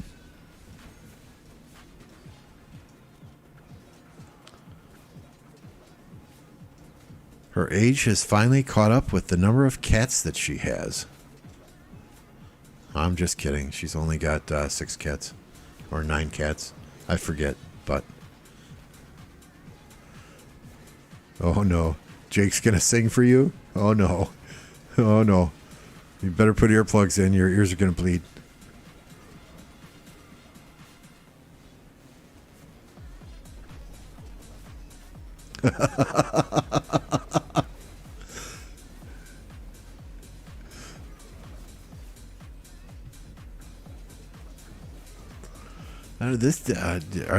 Are they trying to rally this fort down here? Okay, I guess they did. See, this is what I was talking about earlier, not less than 10 minutes ago. On what fucking planet do these guys think that sending a naked rally to a fort where they have zero field presence is going to do a damn bit of good? I mean, if you can't get out and you can't establish that field presence, sending a rally there is it's fucking stupid. Sorry, I'm not trying to insult anyone in what, Kingdom 2133, but you're fucking stupid. All you did is kill troops.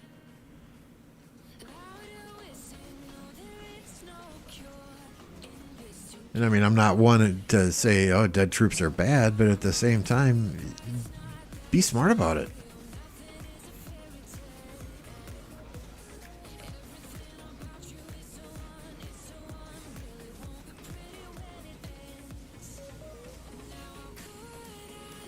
All right, let's go back up to the top here quickly.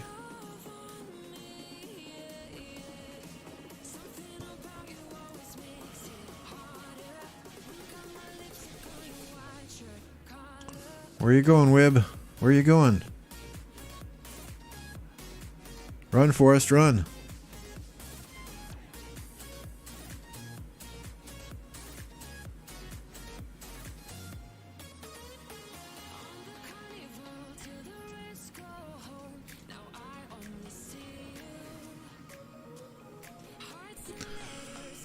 If y'all want some real entertainment, I can jump on Discord with Kat and we can listen to her Chicago morning commute to work. I guarantee you she will say at least 7 words that you have never, ever heard before in your life. And most of those words are preceded by cocksucker or asshole.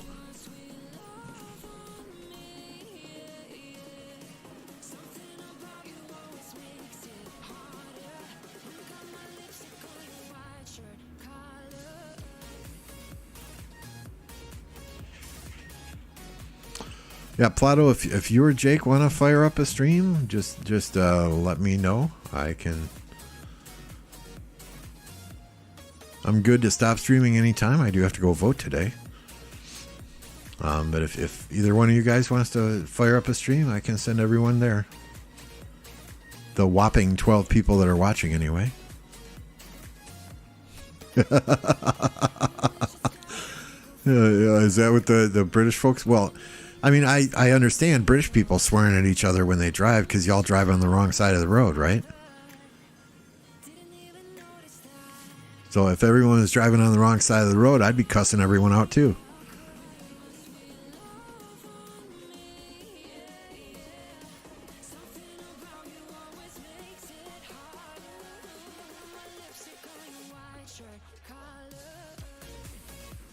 Oops, I did forget this. One of these days I'll remember all the sounds I have on this soundboard here. I forgot to play this sound for 2133 who did the naked rally on the fort. You're an inspiration for birth control. There we go. Okay, sorry. I'm a bit late with that, but I got that in. No beans on toast for you. Beans are not a breakfast item. Nor are mushrooms. Not a breakfast item. Who's the guy I watch on YouTube from time to time? A Man versus Beard. I don't know if you're familiar with him. He's a competitive eater dude. He does these English breakfasts from time to time, and beans and mushrooms, and it's like, what the hell? You know, breakfast is, you know, eggs and sausage and bacon, not Canadian bacon, that's ham, bacon, you know, pancakes, French toast, hash browns, beans, what the hell? Y'all eat some funky shit for breakfast over there.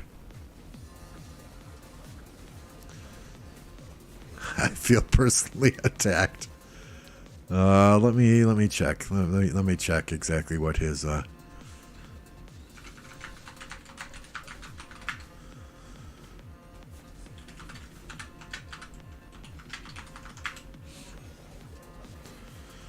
So it is Beard Beard, like you have a beard on your chin.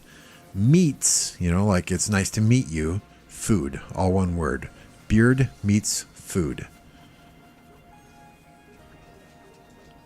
For a skinny dude, that dude can put away the food. My God. But yeah, I'm not insulting the beans. I'm not insulting your childhood. To me, it seems odd. Okay, I'll phrase it that way.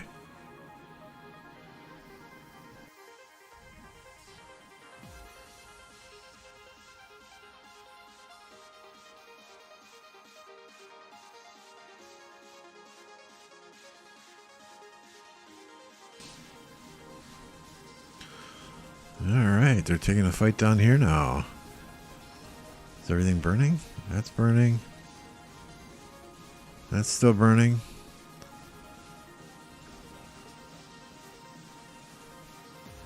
Just 993 is impressive. I mean, 846 is impressive in their own right, but they're just... There were a few hours today where 846 seemed to be doing well and getting the upper hand, but then that was probably because 93 was dealing with situations over by that level 4 pass.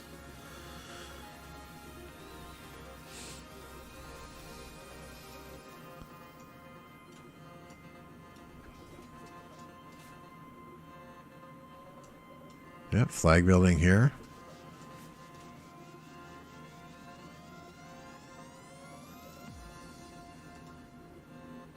Yeah, let's look at which alliance. 93P, Trash Pandas, 13 billion power.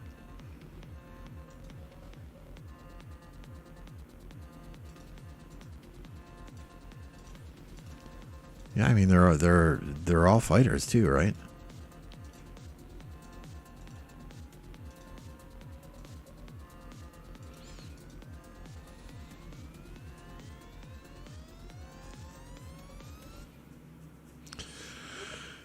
Yeah, honestly, I want to see 365, 1960, 254, and potentially 93 in a heroic anthem. Well, 1034 as well. You could throw in there. I mean, there are a handful of top kingdoms that would be very interesting to see duke it out with each other. Be interesting to see how they pair up too. Would 1034, I hope it's 1034 1v Kingdom, would 1034 ally with 1960? Or do they have that Ark of Osiris Grand Finals competition continuing into a KVK? So it would be very interesting to see. At this point in the game, though, I always get asked, who's the best kingdom? So that's a very general question. If you're talking best KVK, are you talking best KVK kingdom? Are you talking best Osiris League kingdom? Are you talking best general kingdom that encompasses everything, right? And that's a loaded question. In my personal opinion, if you're asking me who the best overall kingdom is, how can you not say 1960? They are insane in KVK. They've won 2 leagues in their realm, looking for a third one now in Osiris League. I can't think of a time where I have been watching them and they have done something that made me scratch my head. So best overall kingdom, I think it would probably be 1960 for me. Yeah, that would be a hell of a KVK, Penguin. A hell of a KVK. As far as best KVK kingdom, I mean, are we just talking Imperium kingdoms, big Imperium kingdoms, C kingdoms, D kingdoms? I mean, there are some absolutely fabulous C and D kingdoms out there that definitely fight above their power level. Does that make them the best overall, or are we talking best overall as one of these, big ass 846, 93, 254 type kingdoms? It changes. It changes from KVK to KVK. I think I think 254 is definitely in running for best KVK kingdom. However, stars and wins would cause people to argue against that, right? I think 307 is in the running, although they haven't necessarily had the toughest of opponents in a lot of their KVKs. I think 1846 was in the running until the last KVK they were in. What 93 is doing here and what 93 has done to several of the bigger kingdoms in their last KVKs has thoroughly impressed me. I think they're one of the top three for KVK at this point in time, if you ask me.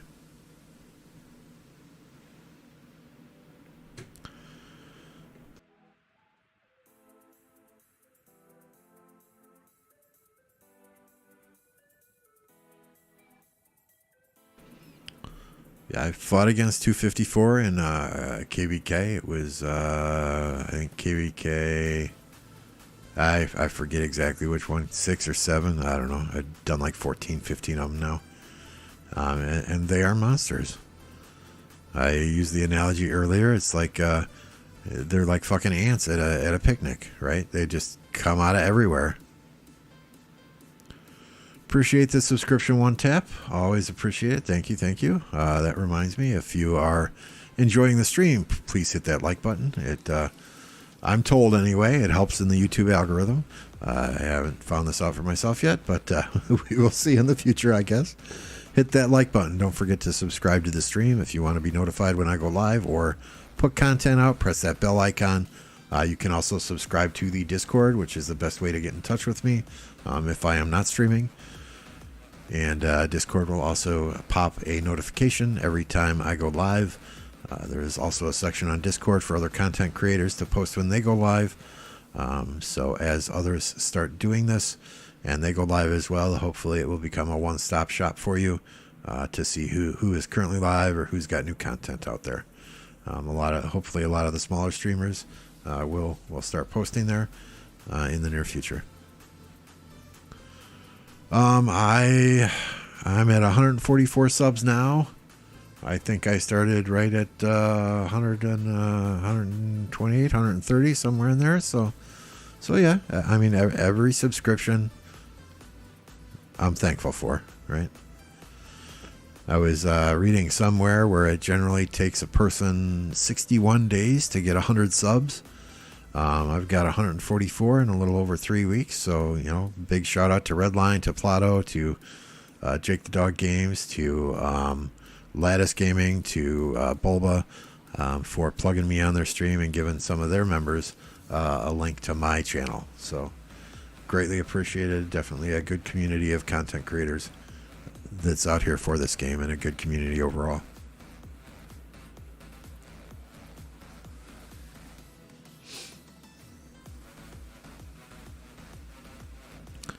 And I hope I'm not just growing because it's, people are telling you to come and subscribe to me. I hope you guys thoroughly enjoy the content. If there are things that you think I can do better, if there's constructive criticism that you have, please don't be afraid to contact me on Discord.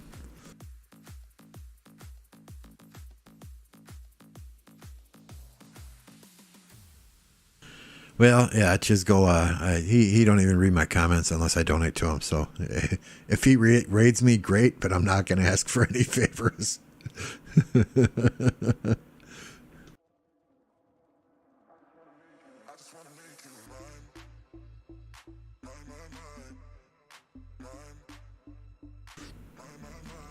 We'll get there. We'll get there eventually. We'll get there. I mean, I keep telling people, I'm not looking to make a living from this. If ultimately 15 years from now I can supplement my Social Security check with a few bucks from YouTube, hey, fantastic. If not, no skin off my nose. I'm just doing this for fun. As long as I'm having fun, I'm going to keep doing it.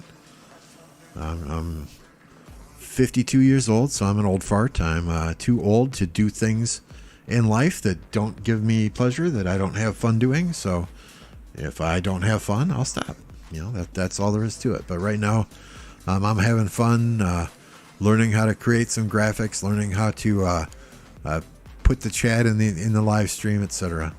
I did have one comment the other day. Somebody had said, well, when I watch on YouTube, there's a lot of dead space. There's a lot of black bars on top of your stream and below your stream.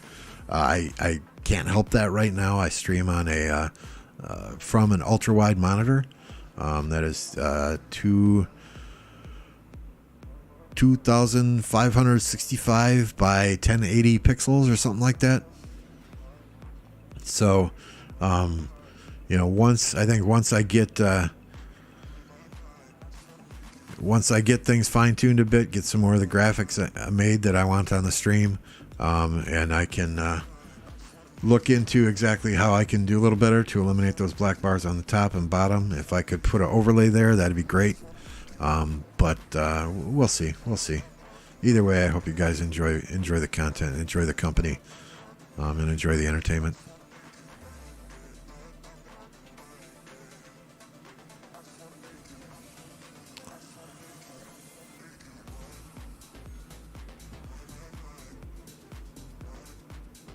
Brian K. battle for the best voice on rock.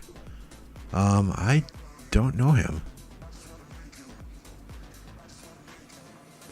I'm sure I'm subscribed to him. I think I've subscribed to like 80 different content creators for Rise of Kingdoms, but I'll have to check him out.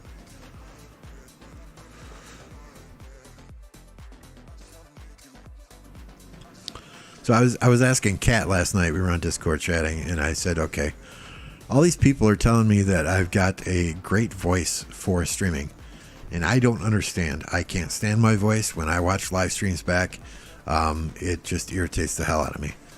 So, maybe I do have the voice for radio. And I have the face for radio too. That's why I'm not sharing a cam with y'all.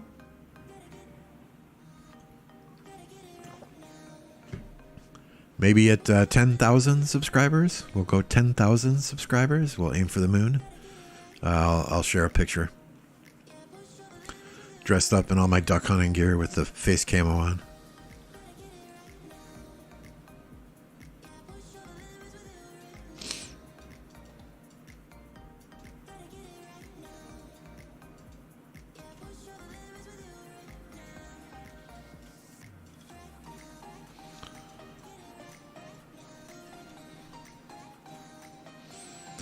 I'd assume after this flag gets built, then we can burn this one here. We can burn this one here. That should be some good action. We have 35 seconds until this flag is built. So in those 35 seconds, I think I am going to run to the kitchen quick and grab another bottle of water, maybe a cup of coffee. So I'll be back in a minute.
Sorry, gotta heat up the Keurig. It'll be just a minute yet.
Okay, sorry about that. Thank you for your patience. Those Keurig coffee makers are great when you need a quick cup of coffee. The problem is when you turn it on and it's got to heat the water up, and then you put a cup underneath it and put the K-cup in the top and you hit brew and it starts making noise, and then it tells you, oh, hey, wait, I need more water.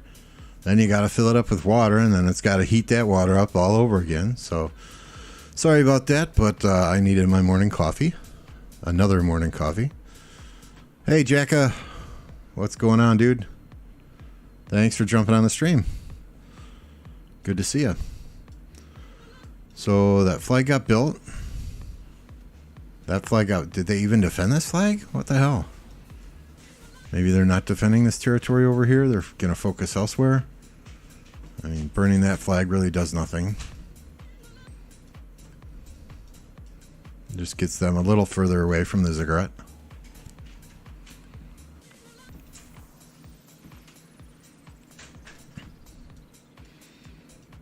These 93 flags that were burning earlier are obviously now repairing, and these 846 flags are on fire.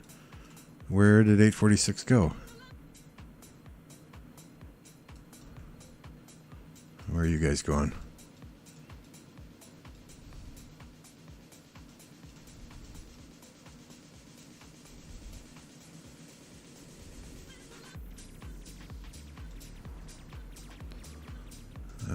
These red guys must be allies at 2456.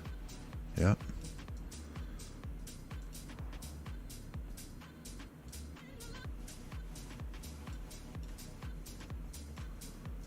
Looks like they are refocusing down here on 1302.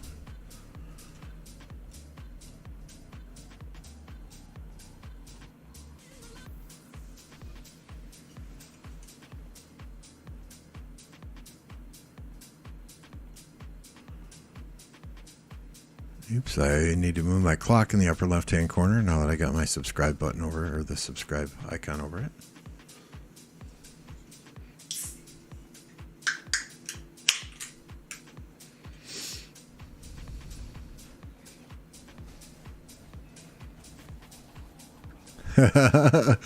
Of course.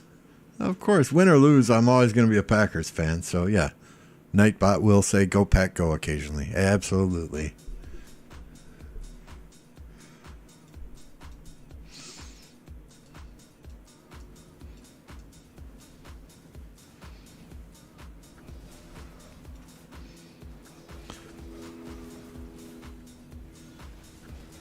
Some heavy fighting here. So it looks like 846 is going to refocus their efforts and try and come down here and get 1302 out, or get their territory minimized, because when we were last up in this area, it looked like 846 flags were for free burning. So should be interesting. Seeing as it is nearly midnight in Asia, and what, almost 3 p.m. there in the UK, in the European time zones.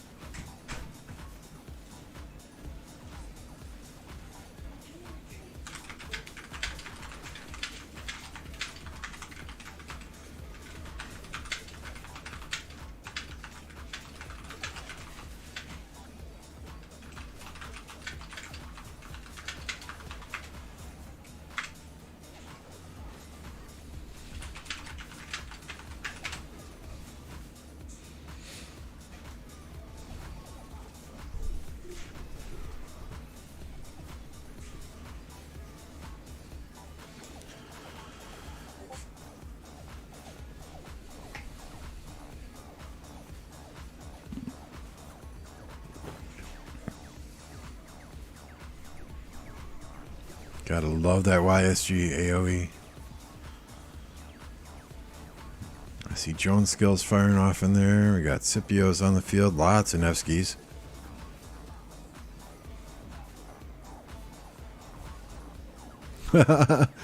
No, I'm not a bot. I have on my Stream Deck. I've got a I don't know if they call it an application or an add-in installed, and I scroll over on the Stream Deck and it gives me the different times in various countries. So I have Seoul and Riyadh and London, and then UTC time all programmed in there. So I just move over on the stream deck, and at a glance I can tell what time it is. You know, it's you know, a free add-in, so I figured, what the hell, kind of helps me tell when uptime is for some of these guys, right?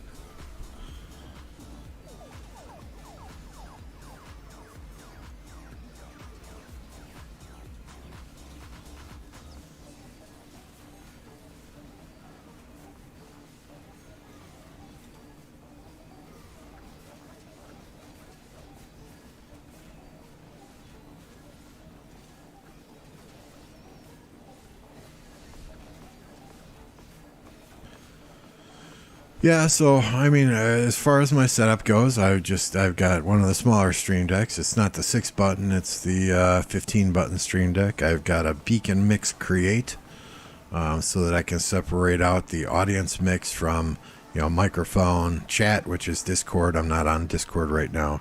Then there's a music mixer, system mixer, which is OBS, the browser, which is where I'm playing the music from at the moment in the game. So.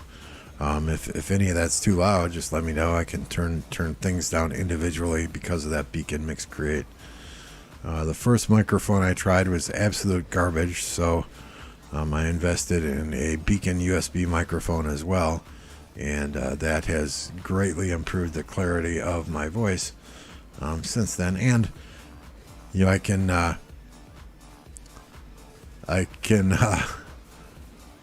can adjust this microphone in a way that makes my voice sound favorable. And obviously I've got the settings right if y'all are saying that I've got a great voice for radio. So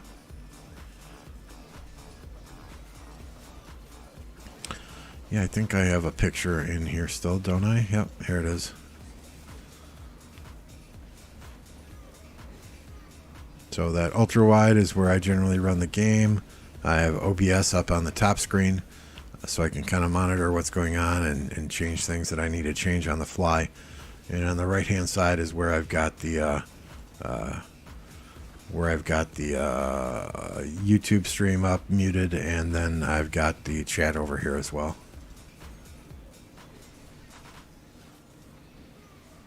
There's the old girl.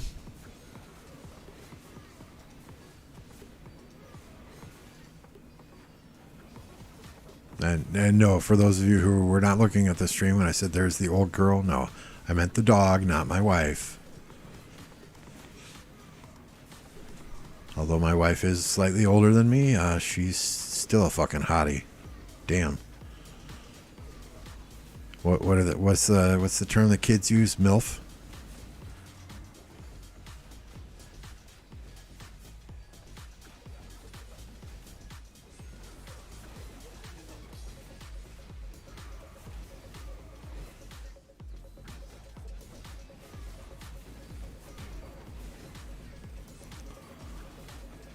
This is some fun fights here. Treading on thin ice. Why? Because I said my wife is hot?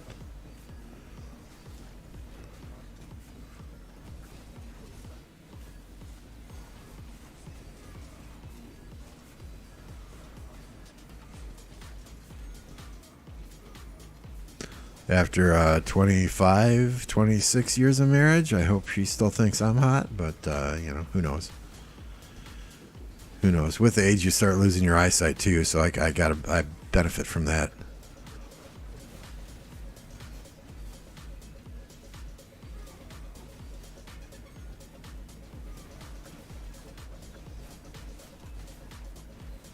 Damn, there's like 2 murder balls here, right? Oh, they're all going up to the top one now.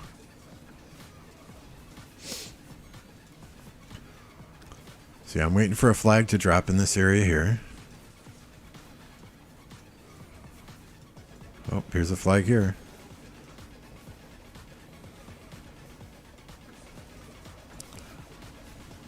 That flag's got 1 minute.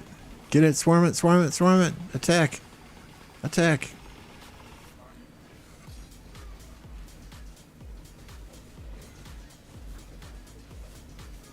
Oh, the flag is being hit. It looks like there's a Xeno in there.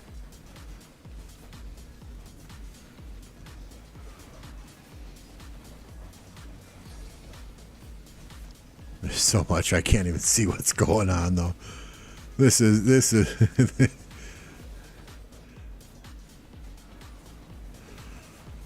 Nah, she's at work, Penguin, so I'm safe. Hey, Grape, good to see you. Thanks for jumping on the stream. Hanging out.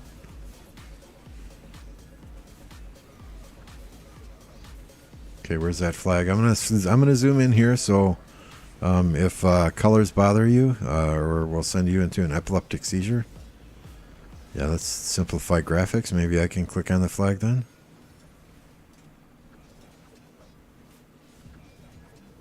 In 20 seconds and the flag's done. Get it, get it, get it. Swarm it now. Swarm it. More people. Swarm, swarm, swarm. Oh, 20. Back up to 20. I have been playing since, what was it, chat? January 2019? There it goes. Fire. There it goes. Fire. Fire. Fire. Fire. Fire.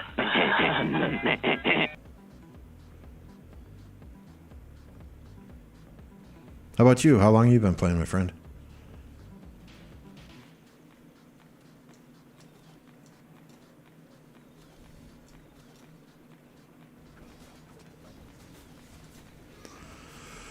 So, yeah, exactly 1,396 consecutive login days.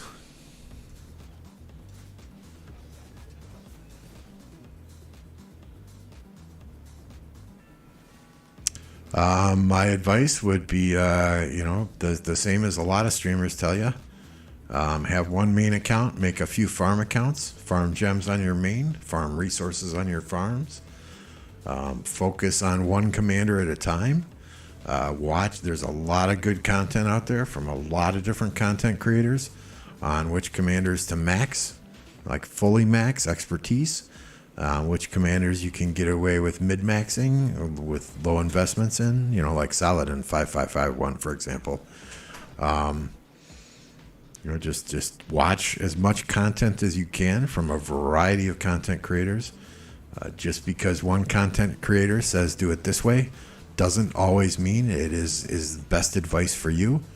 Make sure who you're watching. If Chisgul says something, it doesn't necessarily mean it would be the best advice for a free-to-play or for a low spender. There are content creators out there that are low spenders, that are free-to-play players that probably give better advice to free-to-play players.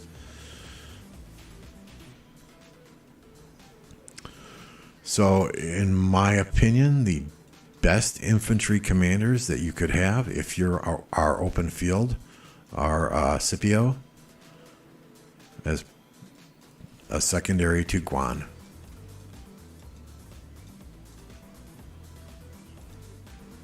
Okay, my marches myself, generally we'll go to Expedition here so you can see.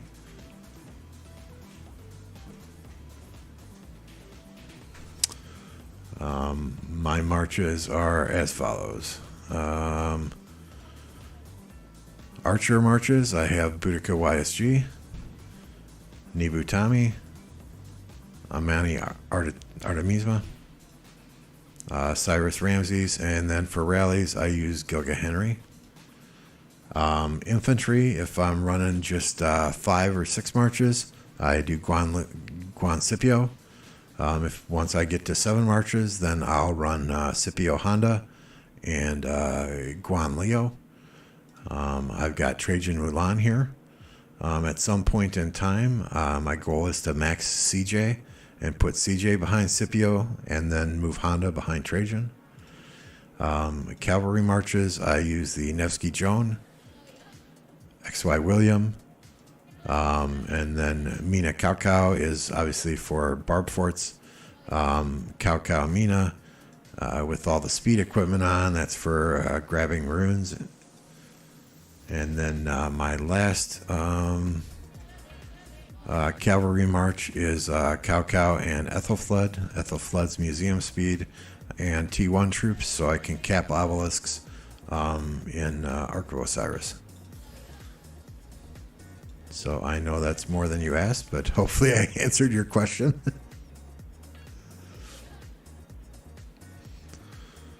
Yeah, I don't have Flavius done. I'm working on him during MGEs. He's one of the commanders. The two commanders that I really want to get right now out of MGE are the Flavius and the Jadwiga. As far as commanders go, honestly, I play this game for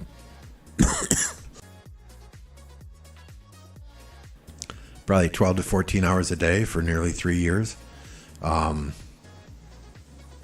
So every commander I have is max level. And the way you do this without using a ton of tomes of knowledge is just by hitting guardians all the time.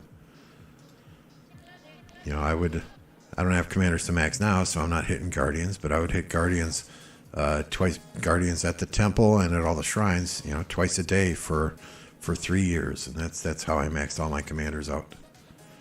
And they're not all expertise, of course, but I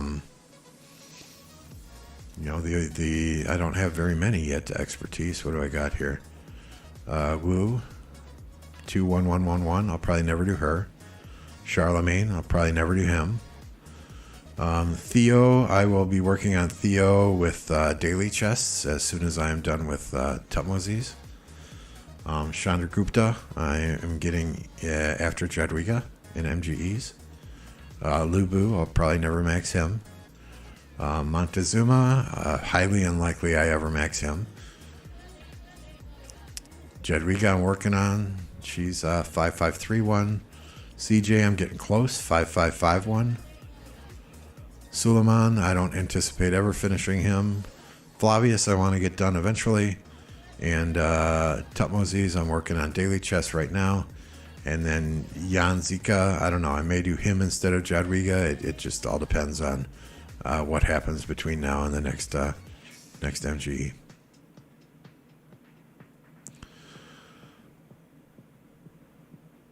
Hey Riz, hope I can call you Riz. I don't know that I can pronounce your full name. I never played in 1793 myself. Saladin is a very good commander, especially if you're a newer player or in an early KVK.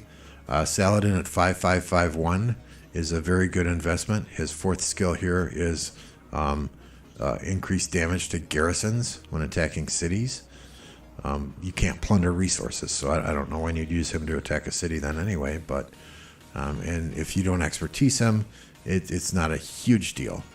But Saladin is a very good commander. I used Saladin until I had my XY and my Nevsky done. Used Saladin William.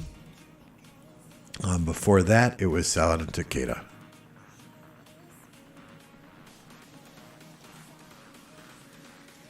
All right, let's get back to KVK. I thought going to expedition mode wouldn't kick me out of the KVK map, but I guess it did. So it looks like up here is just 846, letting them free burn. And all the action will be down with Song, huh?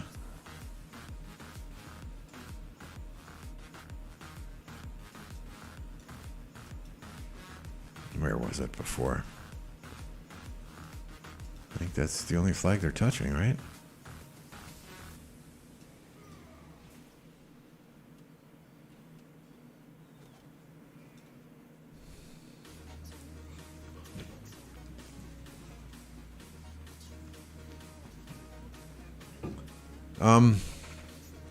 Saladin is an MG commander. I would not go for him in MGE. There are better options. Take it easy, Penguin. Thanks for hanging out. You were here for quite a long time. Greatly appreciated, especially the engagement in chat. Thank you, sir. I mean, if you're getting Saladin from something like Card King, or you're slowly getting him to 5551 over time. I mean, we're in Kingdom 1029, right? And we still got players that use him on the field. He is not a bad commander to have. He is not not top tier, but anymore with the XYs, the Nevskys, the Jones, the William. But he's not a bad commander to have. And honestly, if I need to run three cavalry marches on the field, I'm going to throw probably Saladin Takeda out there as my third infantry march. Or, Saladin Mehmed. The nice thing about Saladin is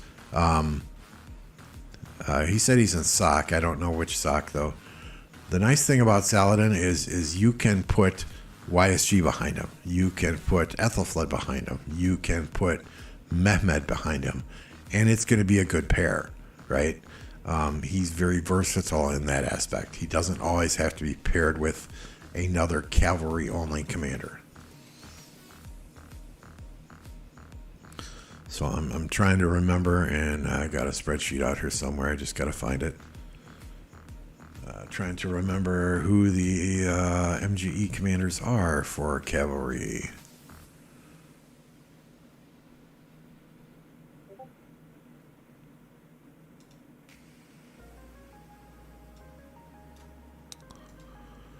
So what cavalry is Jan Ziska, Bert, Jadwiga, Chandra, Attila, and Saladin. If you're going to be a garrison captain, obviously you want Jadwiga or Jan. If you're not going to be in garrison, then I think Chandra and Saladin would be your best choice. Attila is great for city rallies. If you're cheeseburgering, he's great to cheeseburger out of a city with Attila Takeda. But I don't think Attila gives your alliance the greatest benefit using him as an open field commander.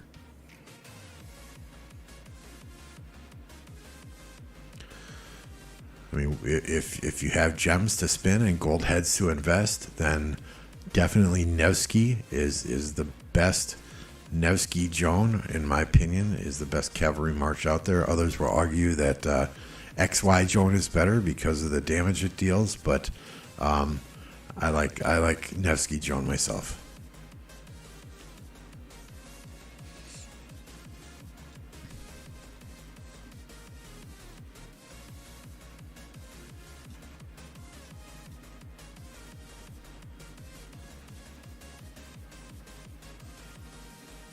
Welcome back.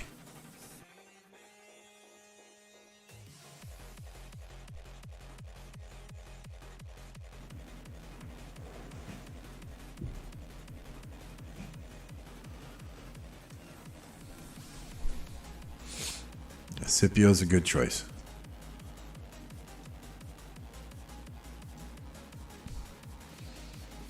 Then again, I would wait. If you're not in KVK right now, and I tell everyone this: if you're not in KVK, there's really no reason to max a commander. Always wait until right before KVK, and then go through and make your final decisions about which commanders you have when passes open. Do you need to max this commander now? Can you wait for another MGE? Maybe a new commander will come out that's better. Of course, I say all that and tell people to be patient, and I myself don't practice what I preach. So, I never want to tell anyone what to do on their own account. It's your account. You spend your money. I can just give the advice based on my experience, but Scipio's a good commander to go with.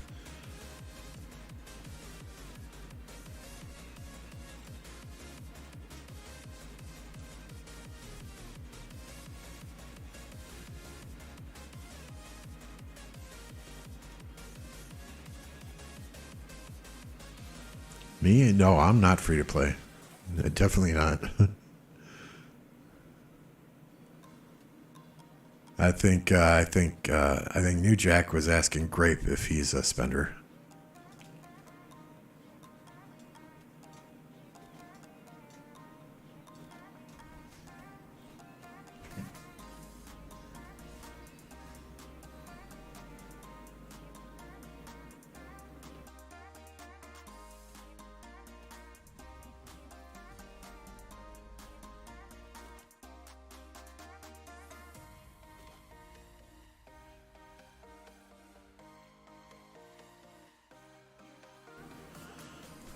can see why 623 needs help from 846 here. All they do is run away.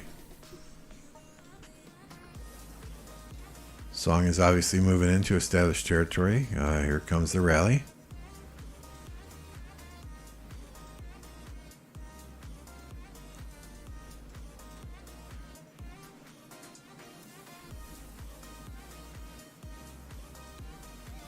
Let's ready our Beavis and Butthead.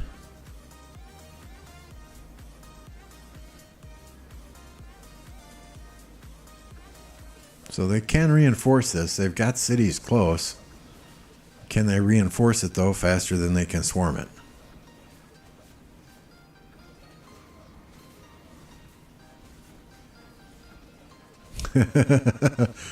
The resources are from having 10 farms, okay?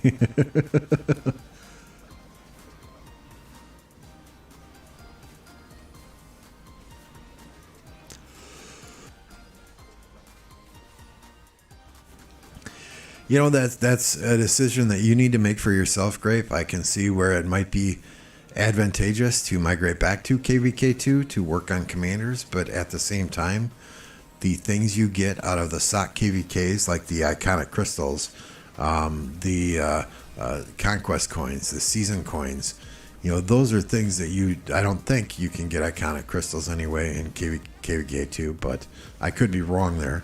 You know, but those are things that will greatly help your account in Season of Conquest KVKs that you really can't find outside of Season of Conquest.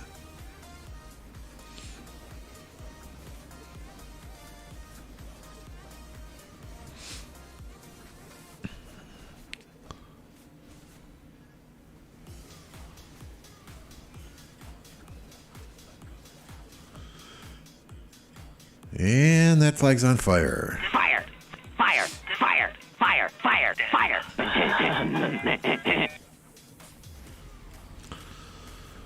So I mean, the thing with low spender free to play players, you know, focus on one or two marches. Don't try and max everything. Don't try and be a whale. Focus on one or two marches. Use those one or two marches in the open field. Get your gear all set. Get your equipment all set. Get your accessories all set for those one or two marches. And, you know, use those two in the open field. You can always join a rally with a Belisarius, Pelagius. You know, you can always reinforce a flag with Epic Scipio and Epic Boudica, right? You know, and it doesn't matter if you have gear on those commanders when you're joining a rally or reinforcing a flag. Those commanders don't fucking matter, you know, as long as you can get in the flag or get in the rally. But if you just focus on one or two open field marches and you can benefit your team that way, hey, fantastic. Fantastic. Skywalker, what's up, dude? Yeah, here are 4 of my farms here, right? And then I have got 2 other emails with 3 farms each.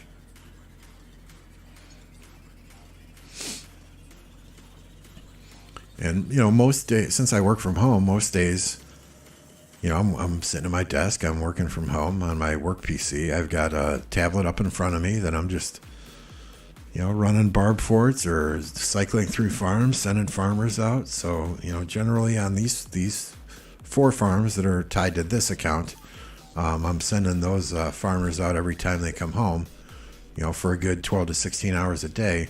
And then my other farms I log into maybe 2 or 3 times a day. This Skywalker's got like 40 farms.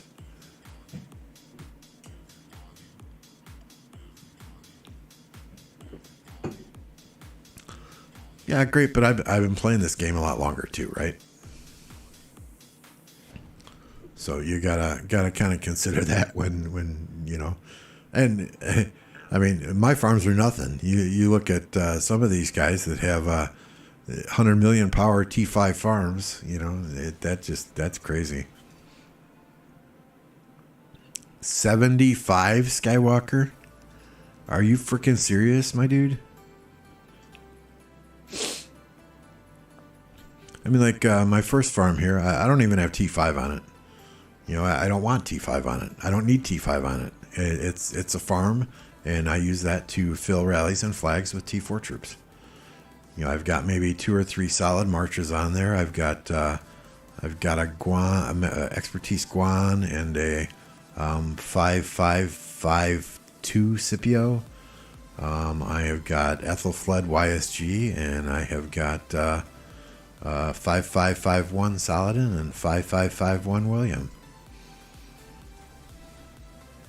You know, my goal for that farm is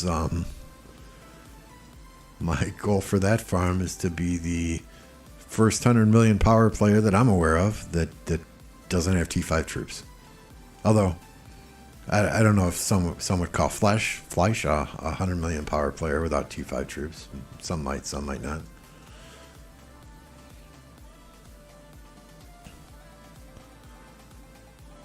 Yeah, no, yeah, bring them over. Shove them in a farm alliance. Put a couple in the main alliance. Sky, we've got. We've got room in the main alliance. Everybody has farms here, right? I mean, look at all our rank 2. You know, I've got 5 or 6 farms in here. Aerosol's got 5 or 6 farms in here. So, yeah, bring them over. Not a problem. As long as you fight the next KVK, you fucking peckerhead.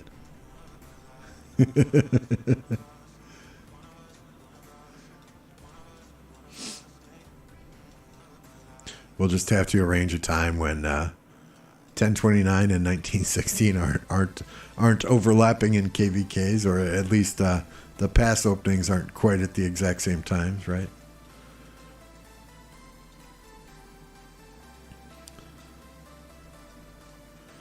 Okay, yeah, so Song has got some flags burning here for 1623. Looks like that's why 846 came over to help them, to try and get Song out of here. That doesn't seem to be working out too well. Let's go up here, see if 846 and Song are fighting up here now. Oh, yeah.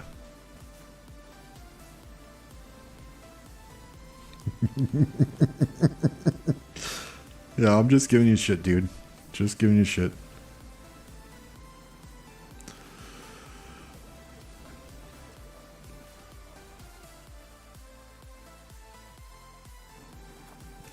So now, while we watch all the pretty colors flash on the screen, it might be a good time for anyone to look away quickly so you don't have an epileptic seizure. And while you do so, hit the like button, hit the subscribe button, click that bell icon if you want to get notified when I go live or publish content. You can also join the Discord server. That is always a great place to contact me if you have questions outside the game, if I'm not in the live stream at that time, or just to see content from other creators who are free to post when they go live at any point in time, or when they publish content at any point in time in one of the forums that is called the Self-Promotion Forum.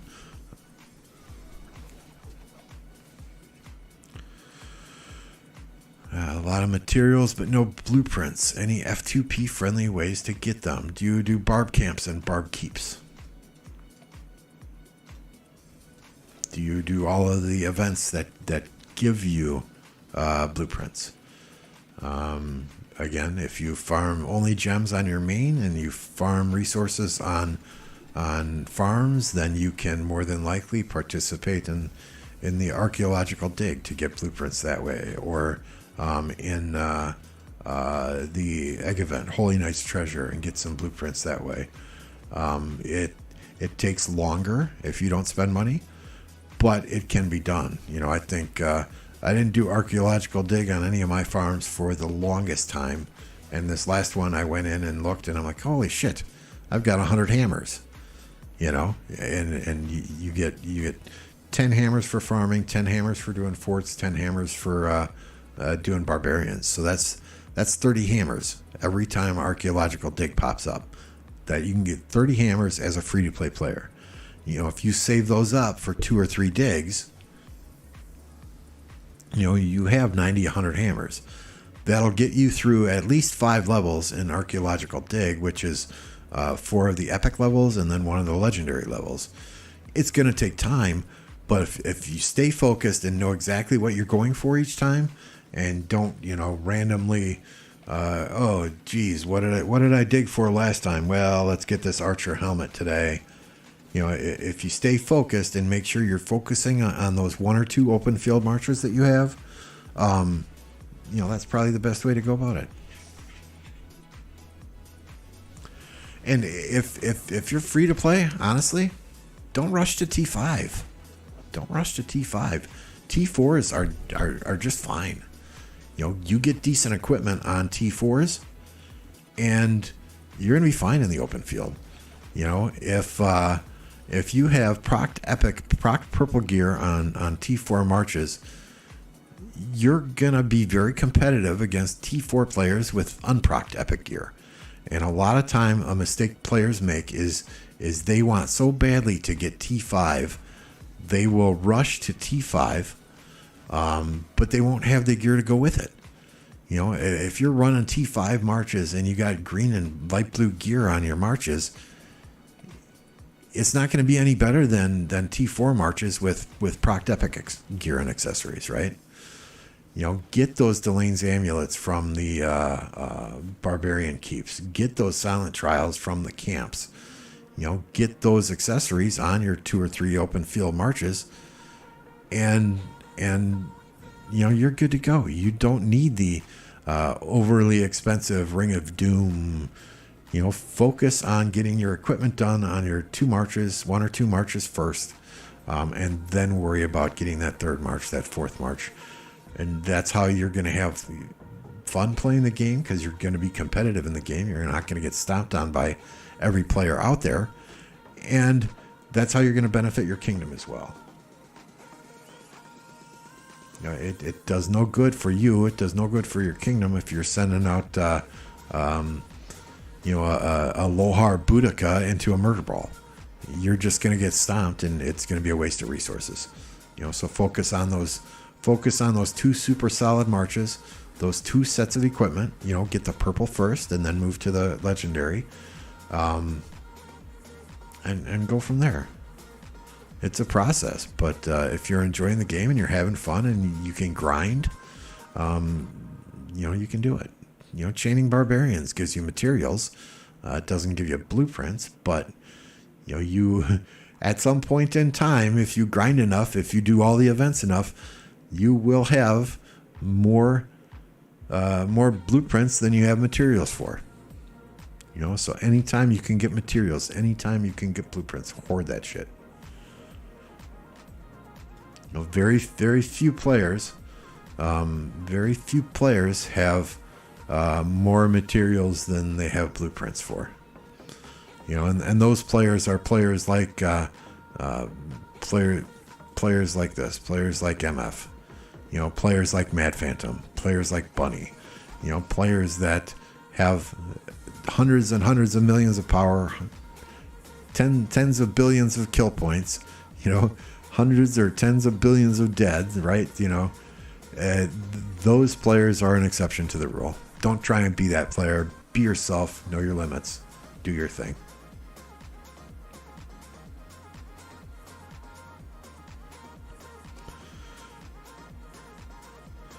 Yeah, I mean, if you feel like, again, I don't want to advise you one way or another, going back to KVK2 or staying in SOC, it's entirely up to you. The benefits, obviously, are those benefits that you're stating. It gives you more time to build your account before you fight against players in a season of Conquest that have that crystal tech. At the same time, staying in Season of Conquest is going to get you blueprints, is going to get you materials for those for that equipment that ultimately you will someday want to make. So it's just a matter of what you want to do, and more importantly, can you find the right kingdom to migrate back to? If they know you're coming just for a couple of KVKs and then you might bounce back to the kingdom you're in now, they might not be so open to it. If you are gonna migrate with the intent to stay there and help that kingdom grow and help that kingdom not just in KVK2 but in beyond, right? Go in with that mindset. Find a kingdom that you fit in. Find a kingdom that has like-minded individuals that you get along with. because you will not have fun in the game if you migrate to a kingdom and you absolutely hate the kingdom leadership or don't agree with anything that they do there, or say they do all their events at 2 a.m. for you. They're running Karak bosses or Shadow Legion or whatever the case may be at 2 a.m. for you. You're not going to benefit from that yourself. So make sure you ask those questions. How do you run MGEs? How do you run Gold Head events? What times do these bigger alliances do ARC? What times do these bigger alliances do events? So that you can make sure and get the best bang for your buck going to a kingdom. Now, also be prepared to answer their questions. What can you offer them, right? What can you offer them? Every time we interview a player, it's like, okay, why do you want to come here? What can you offer us? What are you going to do for us? What are your active times? What are your down times? Things like that. So, it's just as important for you to ask questions to a kingdom you're going to as it is for that kingdom to ask questions for you. I would be very hesitant going to kingdoms that did not ask me questions.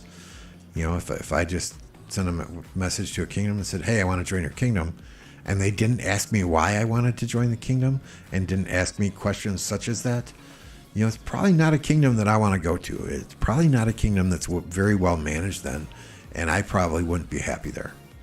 But that's just my 2 cents, even though it might only be worth a penny.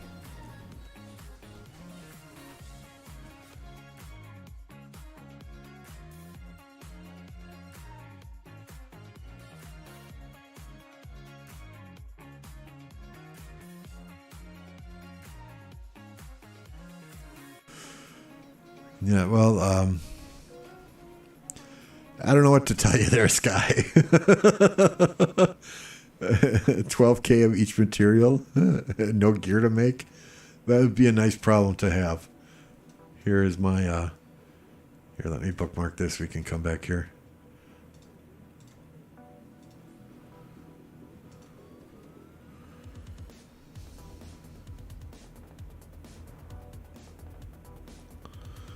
So I have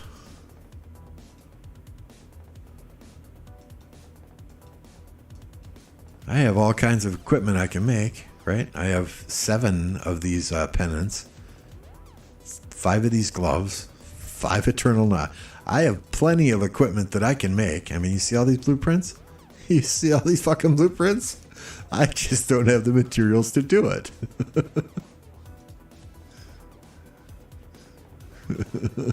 Right, Cat? Give us some materials, Sky.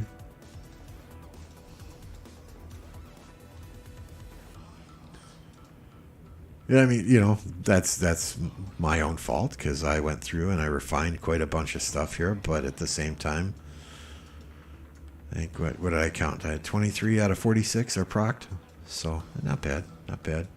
But, Grape, this is a perfect example. I mean, I only have 5 legendary accessories. But I grind and I grind and I grind, and I've got 4 proc silent trials. I've got 9 procced Delane's amulets.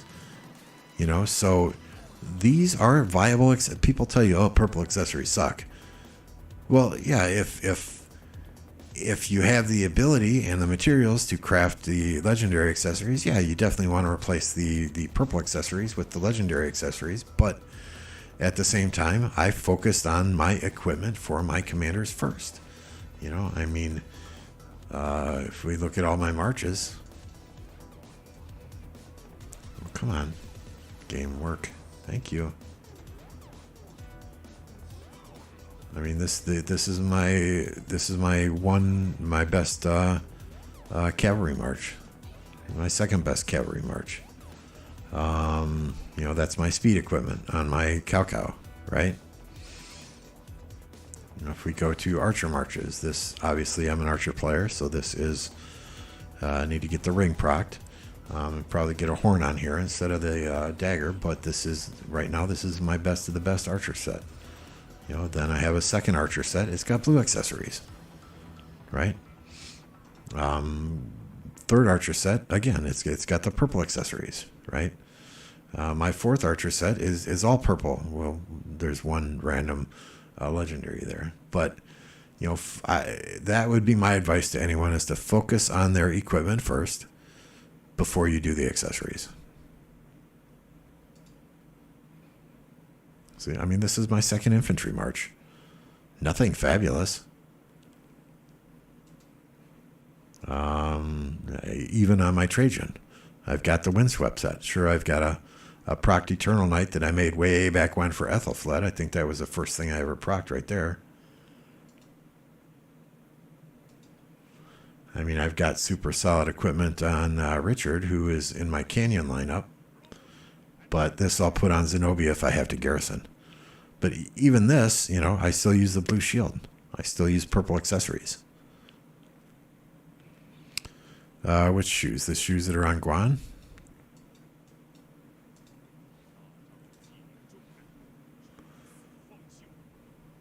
Yeah, that's 10.5 defense. If you have the ability to do those shoes, I mean, your other option is let's look here. Let's see. What is the Eternal Knight shoes? What are those?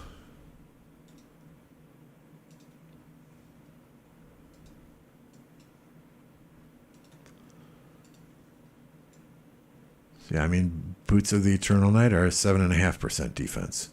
Shios are 8% defense.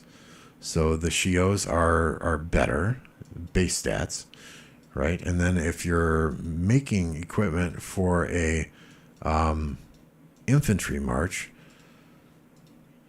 you're gonna want ultimately you're gonna want the Hope Cloak on him. The Hope Cloak. You're really only gonna use 2 pieces from the set, and that'll probably be if I remember correctly, the gloves and gloves and something else. But you want the Hope Cloak on here. The KVK helmet is not an urgent need. The KVK weapon is not an urgent need. I have 4 pieces from the set on here just because I want that extra 10% march speed. My Guan is slower than shit. Don't craft them. Don't craft them until you're sure. Here's the thing, right?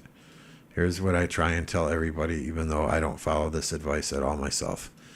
Once you know what you're going to craft, wait 24 hours. If you're not in a rush to craft it, if you don't need it today, wait 24 hours. If tomorrow you still want to craft it, then yeah, do it. But, always have a plan and always think, wait 24 hours. Because a lot of people will just craft things spur of the moment. They don't think things through. I have a plan. I have things that I'm working towards.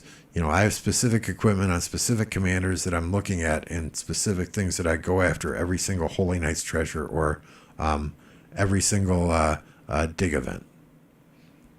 But once I decide, and once I'm looking at that piece of equipment and I'm ready to hit the craft button, I make every effort, unless I need it that day for KVK, I try and wait 24 hours, just to make sure and completely think it through. It's like making a big purchase in life. You don't walk into an open house to look at a house and sign right there that day on the dotted line and purchase a house, right? You give it some time, you think it over. Especially if you're free to play. Putting that many materials into a piece of legendary equipment is an investment. If you have to break apart that equipment in the future, you only get 50% back. So that would be my advice to you, of course. If you want to go make it today, hey, do it.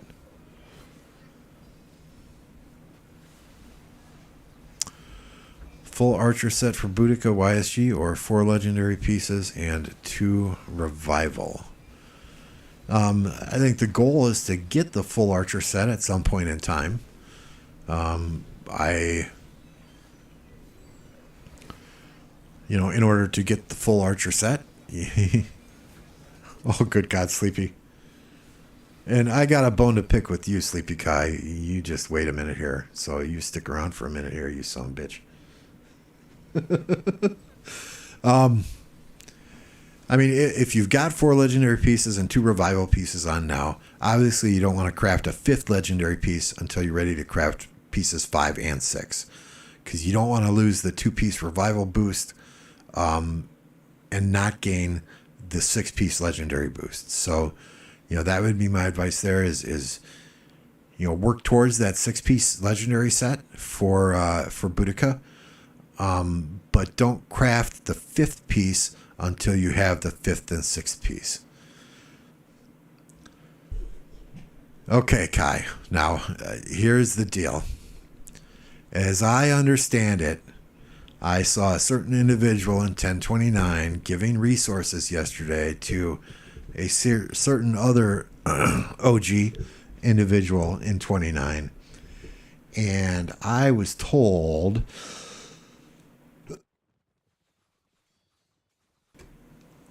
that our 1029 player is going to 1916 and you recruited him. Is this true? Did you get it? Did it proc?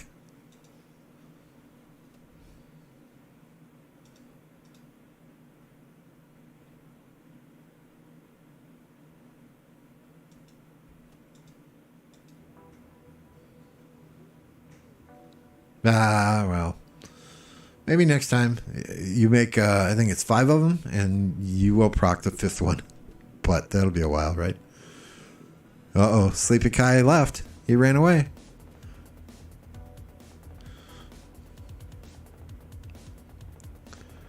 Define recruit. Actively engaging in conversations with members of my kingdom to bring them to your kingdom. Recruit. Nah, I'm just giving you shit, dude. If she came to you and wants to go to your kingdom, hey, at least she's going to a good home. I'm happy for her.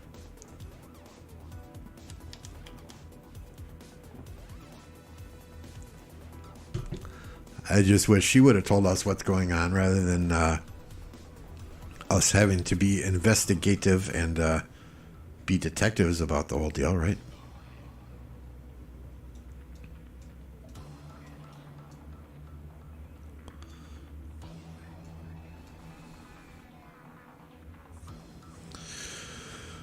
So, happy, I'm going to be honest here. I haven't done the math. Right? Which 2 pieces are still, which 2 pieces do you still have purple?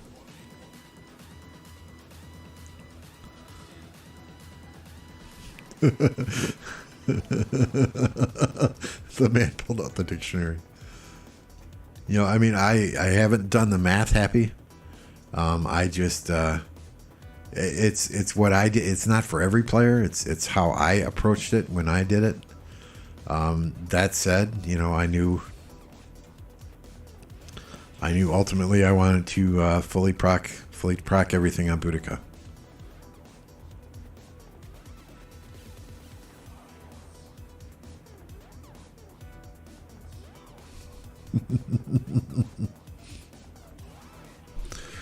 Yeah, I know she's a very nice person, which is why we hate to lose her. But ultimately, at the end of the day, her happiness is what's most important to us as well. And if she's going to be happy with you guys, more power to you. You're getting a good person. You're getting a good fighter.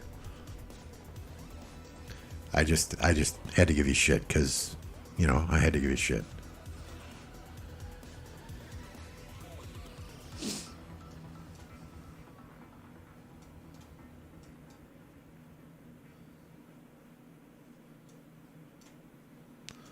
So yeah, my play-by-play of this KVK has not been on par, but ooh, 2 song flags are burning. These are up by 846.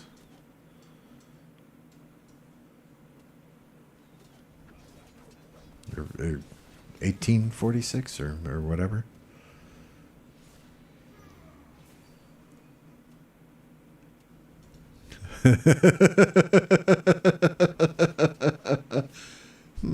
So there's more to this story than a certain OG individual was letting on yesterday. All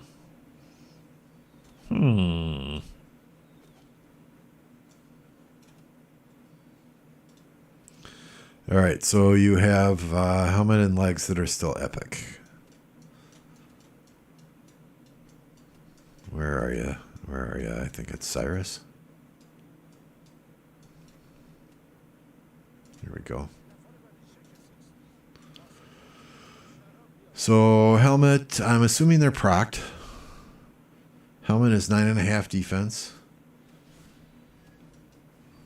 Legs are also 10 defense on each, right? So that's 20 defense and 3% attack you'd be losing.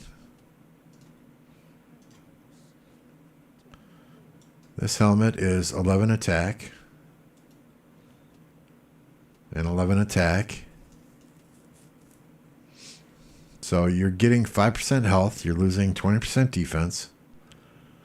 The attack, you're getting much more attack than you do with the set bonus from Revival. I mean, it's tough to say. I don't know how you play the game. I don't know how your kingdom plays the game. You know, if you're doing a lot of open field fighting, maybe it would benefit you to have more defense. If your defense severely outweighs your health, though, then you know, I don't know. I mean, I play the game differently than most. I am more attack focused. I will send 5, 6, 7 marches into the middle of a murder ball and just fight till I'm dead and do as much damage as possible and then come home. And in situations like that, it's sometimes more beneficial to have those attack weaponry on your commanders rather than the defense or the health. But at the end of the day, I think everyone wants to work towards that 6-piece archer set. Oh my goodness. She asked me for resources. Cat threatened to castrate, and I sung like Michael Jackson. There was no bullying.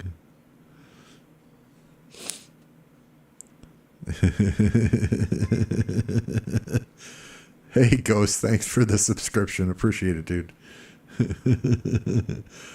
I don't know what you and Skywalker, what you and Kat talked about after I left Discord last night, but while I was there, I do not recall any castration or detachment of a male ball sack coming into the conversation. Now, if you and Kat discussed her playing with your balls after I left, hey, that's between you guys.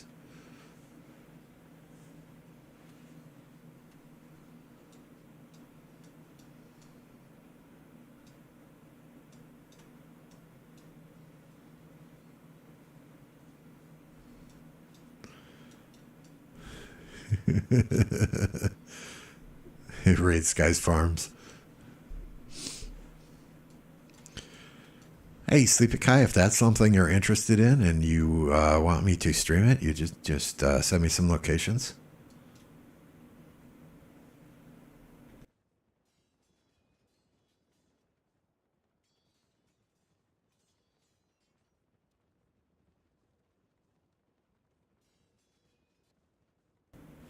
I don't hear any music. Is this music still playing? Pause. Play.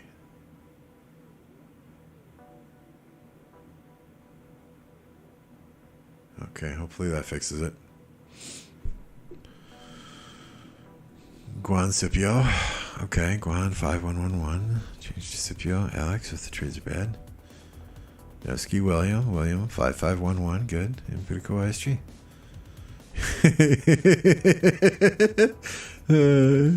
You're paying attention today, Kat. You're not involved with work.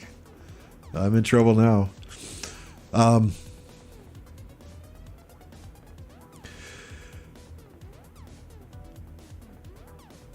I would still go for the legendary set, but you know, that's just me.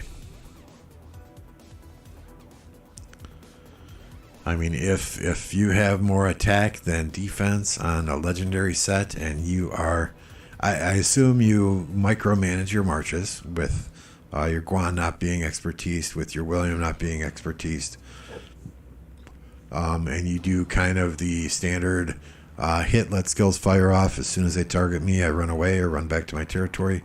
You know, if you do that type of fighting, then I think attack on the archer set with the legendary pieces will benefit you more than the defense will on those epic pieces. You know, especially if you're running in with Boudica, you're firing off a skill, and then you're turning around and running away. Hova's back. Hova's back.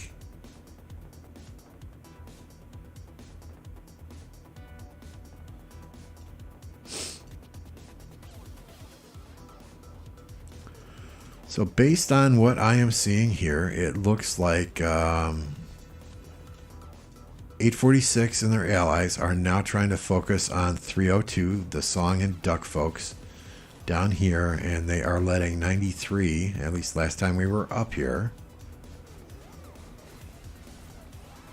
they were letting 93 burn some flags down in this area. Now this looks like, is this a fort rally up here?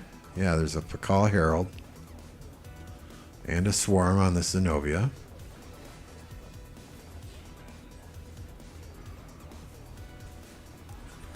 It looks like it's going to go down, but 93 is very good at refilling shit. And I see players jumping into these cities around here, but that Zenobia is really low. Had to tell an architect to pound sand for a moment. They always design buildings that makes engineer's job difficult, doesn't it?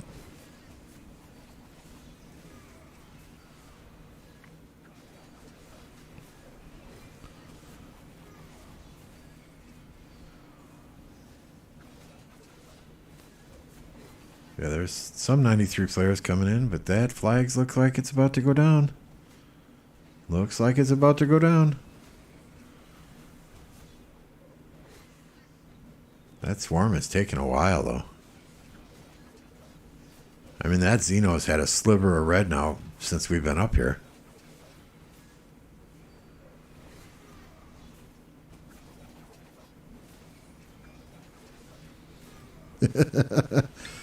So I will play this soundbite for you in that comment. This guy says, "Pakal Herald with the swarm. Why use Pakal if you can swarm?" You're an inspiration for birth control. Little Duke Nukem there.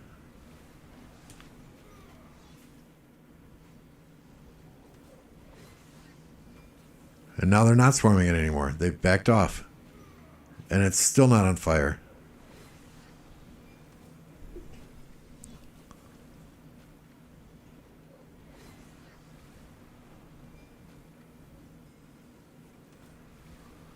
See, this plays like this, I think, are what sets 93 apart from many of these kingdoms. And, granted, 1029, we swarm everything. We don't care if it's fucking Pakal Herald. We don't care if it's Attila Takeda. We swarm everything because we're impatient, right? But sending the Pakal Herald, like Sky was saying in chat, probably not the smartest move. If you're going to swarm, you want high damage commanders if you're swarming the flag at the same time. And then 93, they're just letting them keep filling the rally, kill their marches on the flag, swarm the flag with the Pakal Herald with the rally. And, they're just putting march after march in the flag. And ta-da, no burn. There's no burn. So I do not get to play Beavis and Butthead saying fire, fire, fire, which is disappointing, but it's a learning experience for anyone here, right?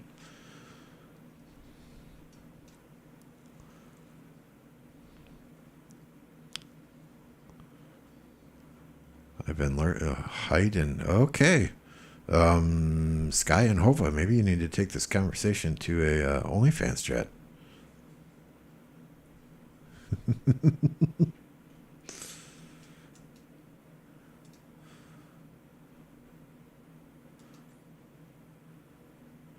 Okay, so that's my song marker.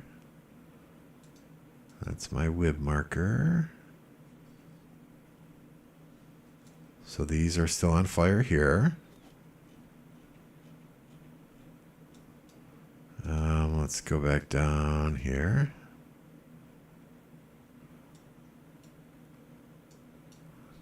Okay, so 93 was able to secure this. Oh. Yeah, it's back and forth down here. This 2133, they're just going to be annoying little fucks, aren't they? Burning flag, building flag, burning flag, building flag. I think these guys are just buying time, though, until this fort can be built. You know, once this fort is built, I don't think 2133 are much of a threat here. Yeah, they can build a couple of flags out, but it's going to take 24 hours for them to get through any of this.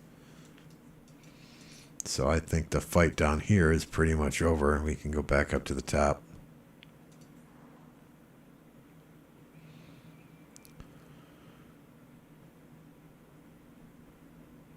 Woohoo! You get a 3v1 then, Hoba.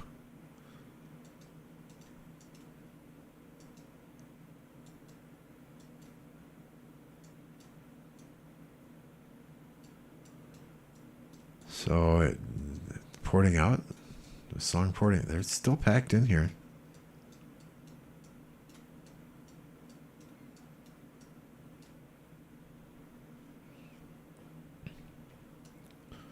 So yeah, this is the song area that 846 is applying pressure on. Down at the bottom, it looks like they're trying to get 302 out of Kingsland as quickly as possible so that they and their allies can then make every effort to get 93 taken care of. 93 is still under some pressure up here, but they are holding very well. They have some of the 846 flags repairing, so they have to get some rallies going here, start burning this stuff again. They just held off on another flag. There's so many places where their territory's touching. So this 846 flag is going to go down. That territory is not critical. This 846 flag is repairing. So, yeah, I mean, there's lots of action here, lots of back and forth.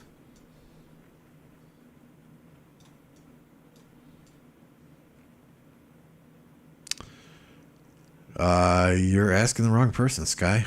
Why don't you ask 2133? But yeah, if they're an Imperium Kingdom, I mean 93, as is 846. 846 is trying to fight Song on the bottom, trying to fight 93 on the top, but 93 is fighting on the top. Then they're trying to stop from getting a reach around, a back door in the bottom. So.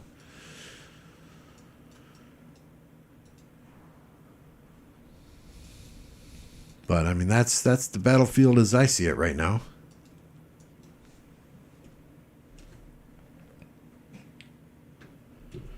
You know, that said, we have been streaming for what, a little over 3 hours, 4 hours? I don't know. I purposely blocked the clock so that I didn't see it anymore. I'm going to check quickly, see if there's anyone else streaming right now, because I need to check in with work, do a couple things around the house, and then I got to go vote today.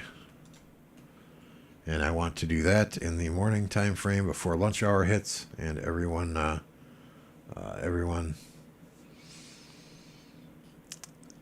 then vacates and their office and tries to get their voting done at lunch. I also want to get it done before rush hour hits at 5 p.m. So morning is generally the best time. But I appreciate everyone stopping by, watching the stream. If you haven't done so yet, please like and subscribe. Click that bell icon if you want to get notified when I go live. Join our Discord if you want to get notified when I go live. Appreciate each and every one of you being here for a little bit of time. Sounds like Skywalker is going to start a stream real soon. So stay tuned on YouTube for Skywalker to pop up a stream here. Good dude. He will probably break down the territory much better and more eloquently than I was able to do. Going around there real quick. And besides, he's a territory guy. I'm not. So please join Skywalker's stream here in a few minutes. And I appreciate you all again. Thank you all for joining. Check out Plotto. He'll probably be streaming later this afternoon.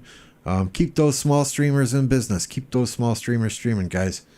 Thank you once again. And I am trying to find the button for my end screen. Okay, here we go. Y'all have a great day.